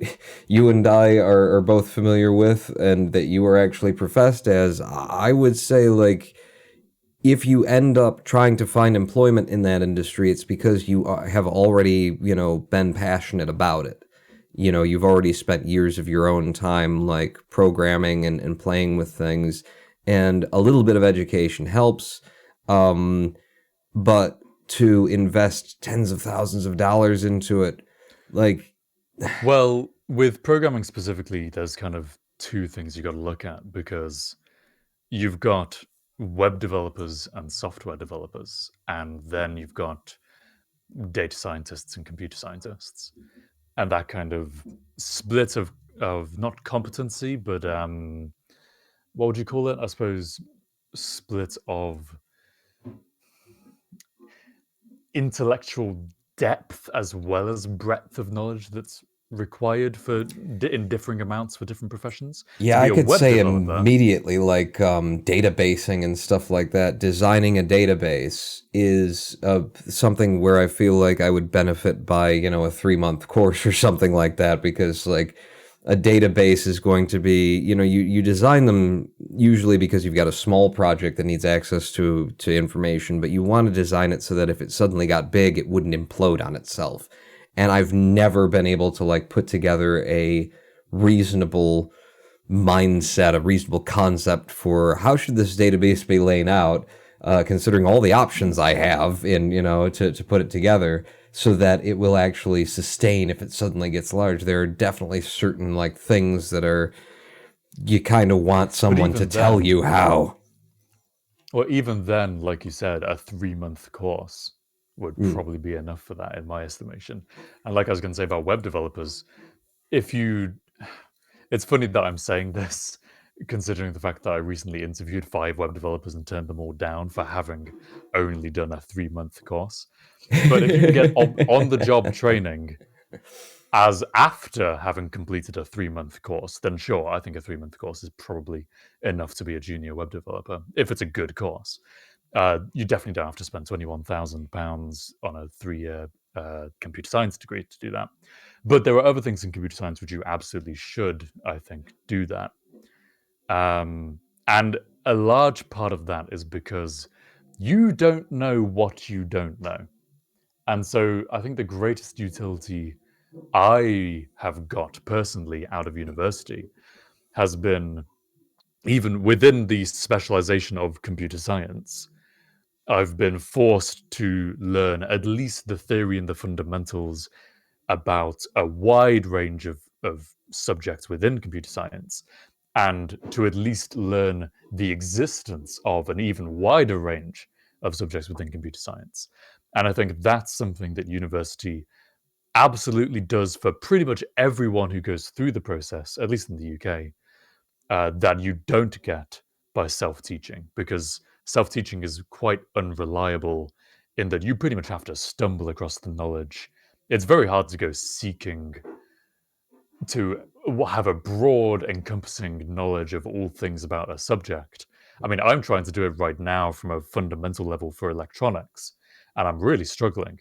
I've caught myself thinking, God, I wish I could just go on a 3-month course to do this. You know, I want to get at encompassing knowledge. And like the wrong or the right Stack Overflow article will just like convince you of something for the rest for years, that like this is the way it's done and this is the best way to do it, and then you'll find out how much time you've been wasting, going through somebody's like very popular and totally incorrect answer on like Stack Overflow. You just go looking for a solution, you get that solution, you're like, oh, that's what I'll use. And then, you put it into practice, and 3 years later, someone's like, you realize that's been deprecated for like 6 years because there's a better thing, and that one's not secure, and it doesn't give you an actual random number out the other end. And it's like, what? But the Stack Overflow article that I read. Yeah, there's definitely a virtue and a benefit to the wider knowledge. And that's why, like, I feel like the big, like a big part of this is the separation between what is apparently education outside the United States and what is education inside the United States.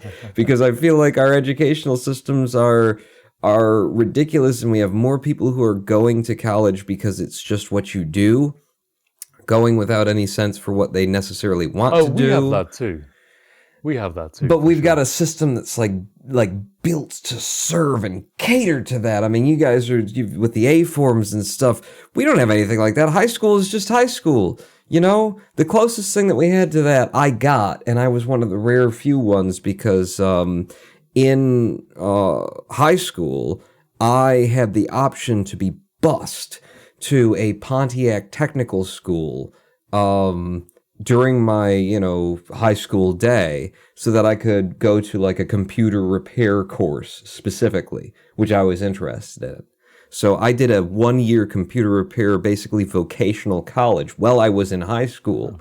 And I was one of maybe 12, 15 kids that were being bused for that computer repair course to this, like technical college for high school students in Pontiac.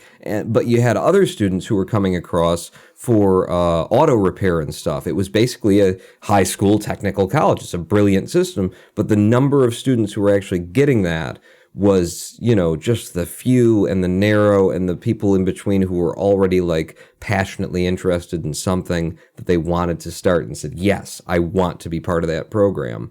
For the 95th percentile of everyone else, high school is just high school. You just do what everybody else is doing until it's done, and they let you go, and you celebrate.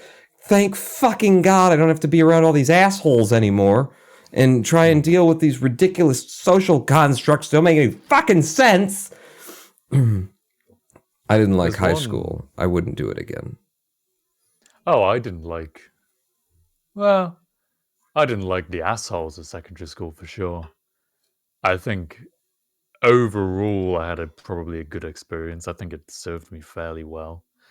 I didn't feel, in our system at least, and maybe this is because I was already pretty academically inclined. I mean, I had the right parents to kind of foster that attitude, and I was already interested in academic things. But yeah, I came out feeling pretty much like I'd got the wide kind of knowledge that I needed, and maybe I was lacking in certain areas, but I was overall happy with the experience. Anyway, what I was going to say was that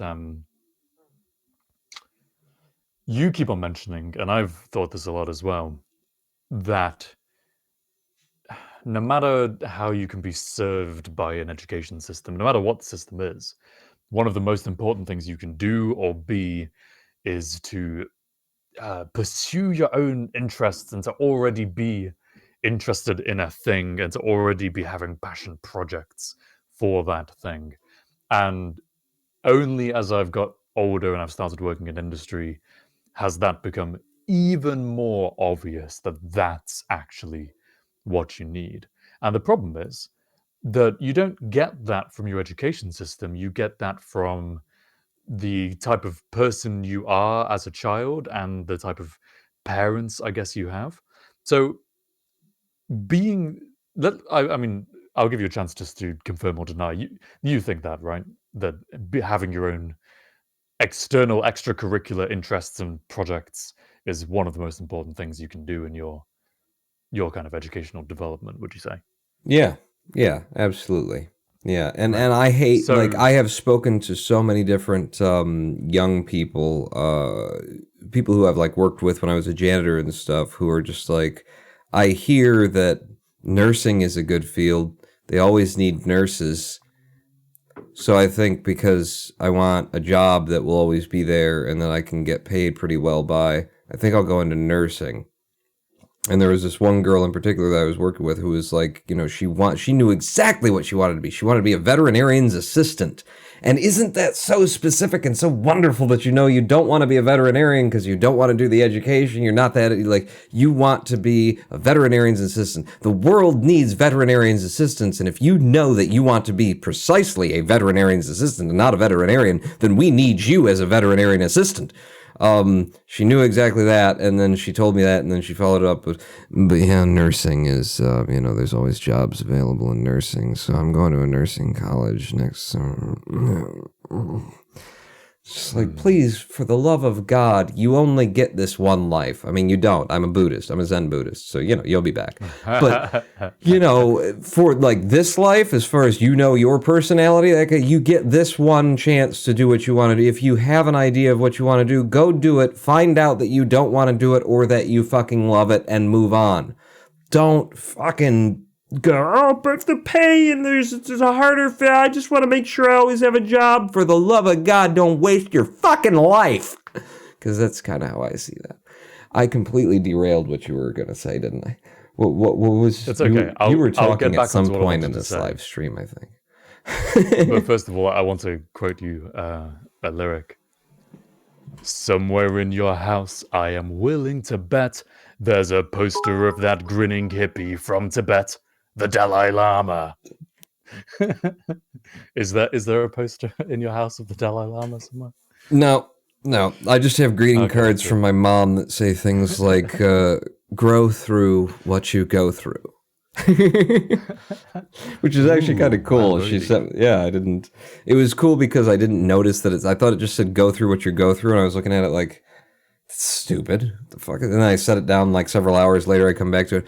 Oh, grow through what you go. And it's like, oh, yeah, that's good advice. Yeah, that's pretty cool. I like that. It Thank you did. very much to Dramatian for the 40 bits, by the way. Cheers for that. Channeling Steve Wright in your commentary, Pawn. Am I? Okay. Don't waste your I don't know who fucking Steve life. Wright is. Right, let's get back on the railroad from where it was derailed further back in this conversation. What the hell was I saying? Right, we both agreed that having your extracurricular interests and pursuing projects outside of school and outside of uni is, one of the best things you can do, just in terms of educating yourself beyond what the establishment is educating you about, and actually showing future employers that you genuinely are interested and have a passion for whatever it is that you're trying to convince them you're interested in and having a passion for. And there's a whole host of other reasons I could probably go on about if you gave me time to make up some. But I won't.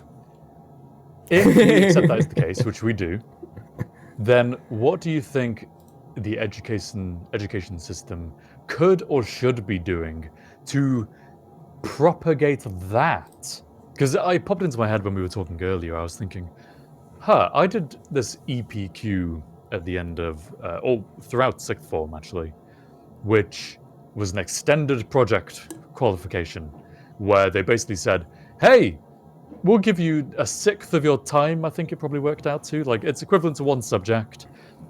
Just go work on a project and kind of go through a bit of a process, which we're going to vaguely outline. You should do research, and then you should do development, presumably, and then you should evaluate how it went and give a presentation at the end. But otherwise, just pick something, a topic you're interested in, and do a project on it. And a lot of people did that as an easy way out of having to do another subject, I think. And maybe 70% of the class churned out something which was kind of uninspired, and they put all the work in the last few days or whatever. But 30% of the class, myself included, produced something that we were super interested in. I did some virtual reality development stuff, which was all the rage on YouTube for me at the time, so I had plenty to draw from what I'd already been doing, and plenty more to do, which I then turned into YouTube videos and so on. So that was fairly good, but it still only had like a 30% success rate, and it also, I feel, came a bit too late, and it was kind of tacked on. But is this giving you any kind of thought bubbles right now? Do you have any ideas for how you could encourage, it's not necessarily specialization, but some sort of extracurricular project so that people can actually explore in a more practical manner the things that they think they might be interested in? I think that would come down for America's schools to, I mean, the best thing that we could do is just fucking model our education system, remodel our education system off of what you guys are already doing. Because, like, my feeling about high school was that I hated high school. It was a horrible time. I did not enjoy it. I would not go back. Some people are like, oh, I wish I could go back to high school. Some people are like, oh, I wish I could go back to high school knowing what I know now. No, there is no circumstance under which I would like to go back to high school. It was horrible. It was awful. It was just, it was living amongst a race of horrible beings that did not have any logic to them, that had their own social structures, that you were on a planet where it was like, what? You're just evil, all of you. What the fuck is wrong? Why are you even here? So like, I feel like American education, there is a culture where it's something you go through, you get to the other side, and then you're done. It's not like your system, at least, you know, what you're describing to me sounds like, you know, in this more European system, to be that early on you are encouraged to, you know, what is it that you do enjoy? What do you like? And here, take those courses and focus on those courses, and let's build on what you like. Whereas high school is, in America, is just like, by the end of high school, yes, you do get to choose like what courses you take, but you have to fulfill certain obligations and things and meet things. And it doesn't feel like they're preparing you for or helping you to funnel down and channel down and be like, all right, you've got a base education, let's do something now. We just don't do that here. At least that's not the feeling that I got going through the education system. And, you know, my biggest difficulty going through that education system was that I was smart. Like, in 10th grade or something like that, I flunked my first course because I didn't like the teacher, and fuck her. She's not good at what she does, so I'm not gonna fucking do the work. Like, I got sick of being smarter than my fucking teachers and being treated like an asshole, like all of the other assholes who I was around, who all of these other assholes are allowed to be assholes. It was a cultural experience and not an educational one.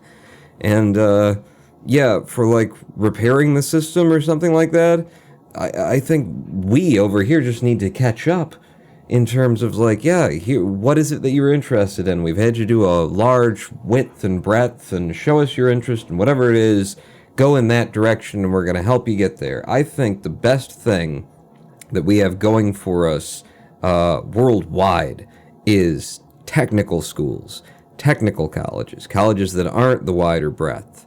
Schools that are like, are you interested in this? Because this is all we fucking do here. and you're not going to get the wider breadth, and you're not going to get like, you're not going to get exposed to something else that you might not know about and that kind of thing. But once you have determined that this is what I want to do, if there's a technical school as opposed to like a large university, I recommend going straight for the technical school. And later in your life, you can come back to university if you want to have that experience or something like that. But getting straight into and diving in and being educated by people who actually do what you want to do, as opposed to people who have read about doing what it is you'd like to do, is, I think, the biggest benefit that you can give yourself going forward in your own education and your own career. So, my friend Chris, we've spoken a lot about the UK versus the US education system. My friend Chris, his younger brother went, or is still at, I think, a technical college in Austria.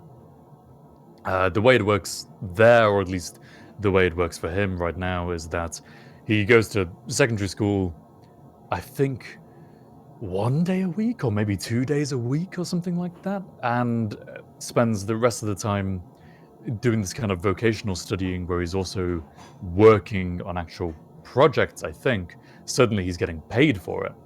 And not a small amount either. He's getting paid like, I think something approaching minimum wage it works out at. So, you could theoretically live off of what he's getting paid to be learning for.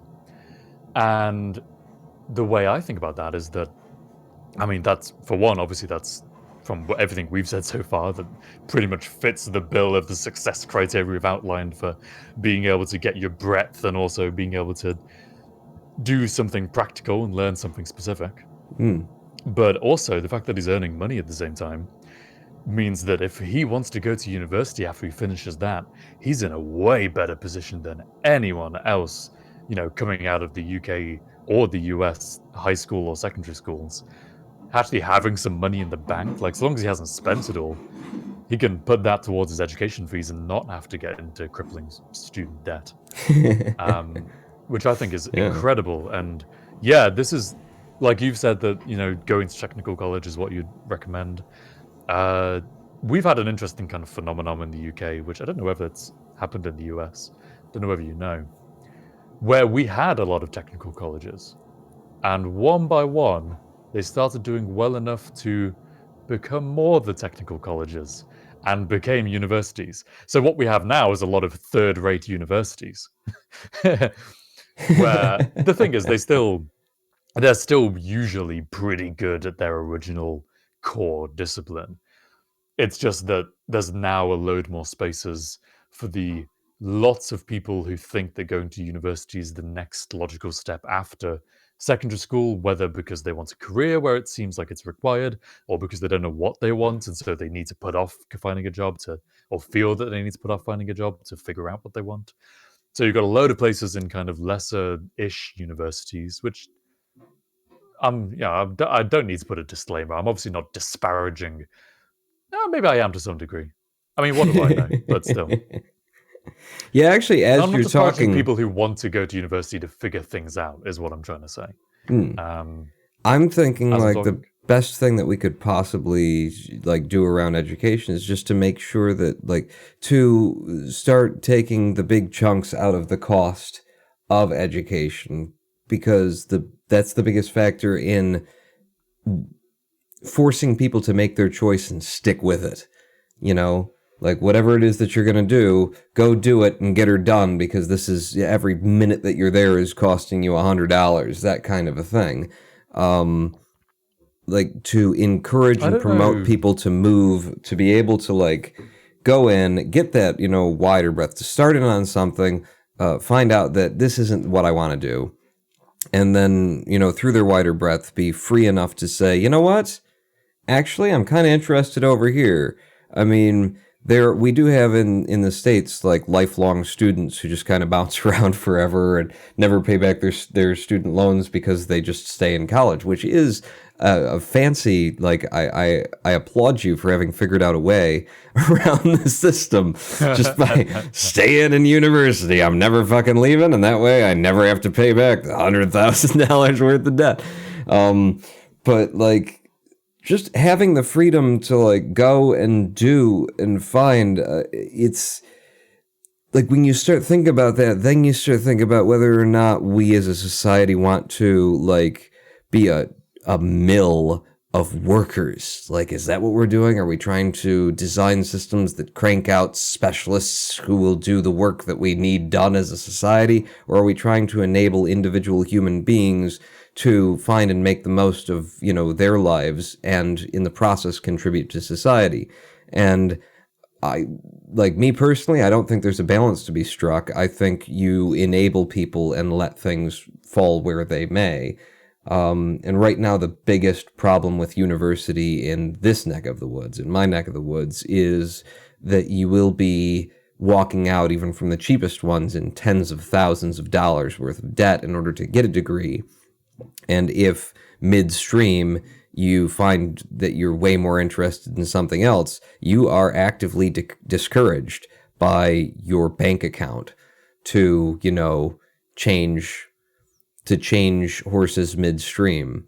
And I would rather live in a world where the people who I encounter doing jobs are there because they want to do those jobs than that they started education in those jobs and didn't have them and just kept on it. I would way more prefer if the people who I have to fucking deal with in life actually give a shit about what they're doing as opposed to got into it because, you know, seems like a stable employment marketplace.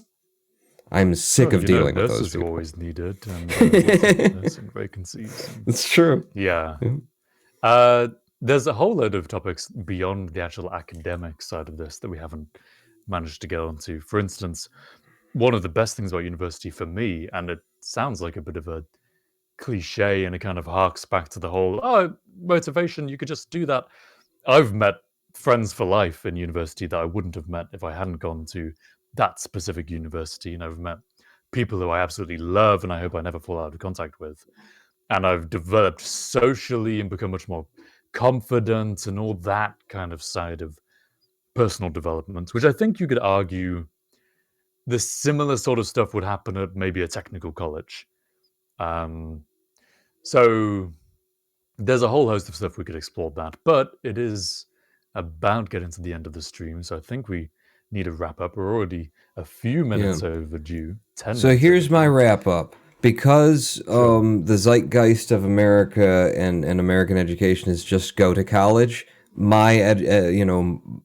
what I want you to hear is don't go to college. Fuck college. Fuck university. You don't need it. You don't need it.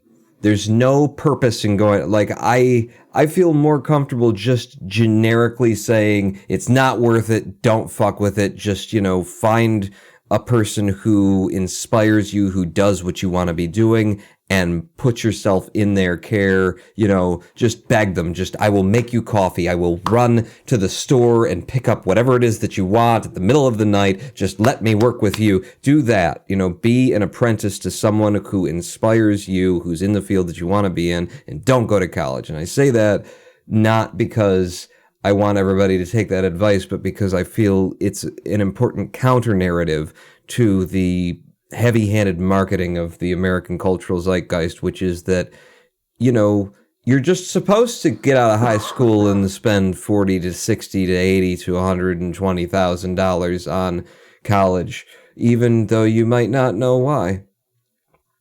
So that's my comfort zone. That's what I have to say about it.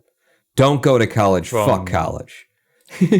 From the UK perspective and from my perspective, as someone who did go to college, I'd say definitely go if you are really interested in a specific subject, or at least think you might be, and you can see that it's going to improve your life down the line.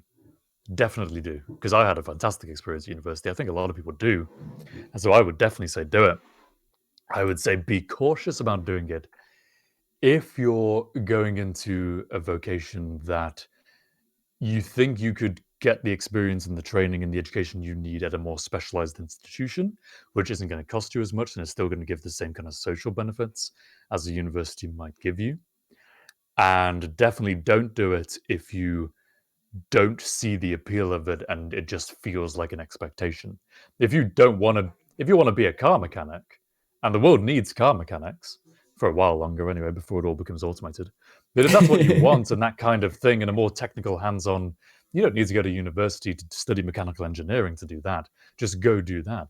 And that's a very almost cliche example, but the message is there. If you're in a sort of field or a realm of interest that you could get practical on-the-job training in, then potentially the best way to do it is to go for that. And don't rule out the option of going back later. Get a little bit of life experience first. What's the harm of doing a couple of years in industry and then going to university? It shouldn't, I don't think, at least in the UK, absolutely. be any harder to do. You might have to fall back on your parents a little bit, so it might depend on them, and it might depend on how much money you can save up before you do that. But student loans have seen me through without having to depend on my parents too much, and that was without any savings to put towards university beforehand. So you should be able to do that. So that would be my overall thing, would be to don't follow the crowd. Think, if you catch yourself thinking that's the logical expected next step, stop yourself and give yourself more thought on it first and consider those factors. God, your version sounds way nicer than mine. Just don't fucking do it is my version. But I'll say that, like, I went to college for a year, and you know, I lost my virginity at college. You know, had some fun times at college. So here's another thing: if you want to get the social experience of college, move to a college town and get a job. And there you go. You know, consider that as an option too, because the social experience of college, you'll be running into people, you have the same fucking conversations about, you know, the guy coming out of his poli-sci class, he's like, did you know that Marxist philosophy was blah, blah? You'll still hear that shit while you're getting drunk. You just won't have to pay $10,000 to hear that shit while you're getting drunk at the frat party, you know? So if you want the experience, move to the town, don't go to college, get a job, you're making money off of the people who are spending money to be there. Move to the town, make friends with a student who's doing the course you want to do, find out the timings of their lectures, and just fucking go to the lectures. Oh, I yeah, swear, in almost all of my lecture buildings, there was no, as long as you dressed like a student and looked, not even that. You could dress however the fuck you wanted, and you could probably get into those lectures and listen to the lectures. Yeah, there's no like crackdown on anything. Non-matriculating students, consider that. If you just want the education and don't want to pay, you know, if you don't need the piece of paper but you want it, just show up. Nobody's gonna kick you off campus. I mean, maybe they will, but you know, just don't be selling heroin and they'll be fine. Probably they won't even notice you. Or sell them heroin, and then they'll be like, "Oh, cool, heroin. Yeah, you can stick around." I don't know. It depends on your region. It's a regional recommendation. And on that note, there you go. On that note, ladies and gentlemen, thank you very much for watching the show. If you enjoyed today's episode, please consider supporting the show at patreon.com/harvandpawn by subscribing here on Twitch, or by donating to us directly, paypal.me/harvandpawn or streamlabs.com/harvandpawn. Yeah, that's it. In fact, check out the new panels that I did on Twitch, here on twitch.tv/harvandpawn, just below, because I just did them this week. They're pretty. I like them. Yeah, they are. They look really good. Thanks for watching. So if you enjoyed the show today, please consider supporting us. Thank you to everyone who has supported us today. And regardless, thank you to you who have got all the way through this and have enjoyed, hopefully, and have watched the show today. Thanks for watching. And we will see you next week. And don't put like Italian spices in rice. It's a bad idea. Harv Pawn. Harv Pawn. Harv and Pawn and Harv and Pawn and Harv and Pawn and Harv and Pawn and Harv and Pawn and Harv and Pawn. Harv and Pawn.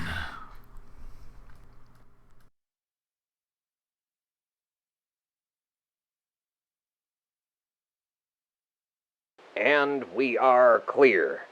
Good job, I guess. I wasn't really watching.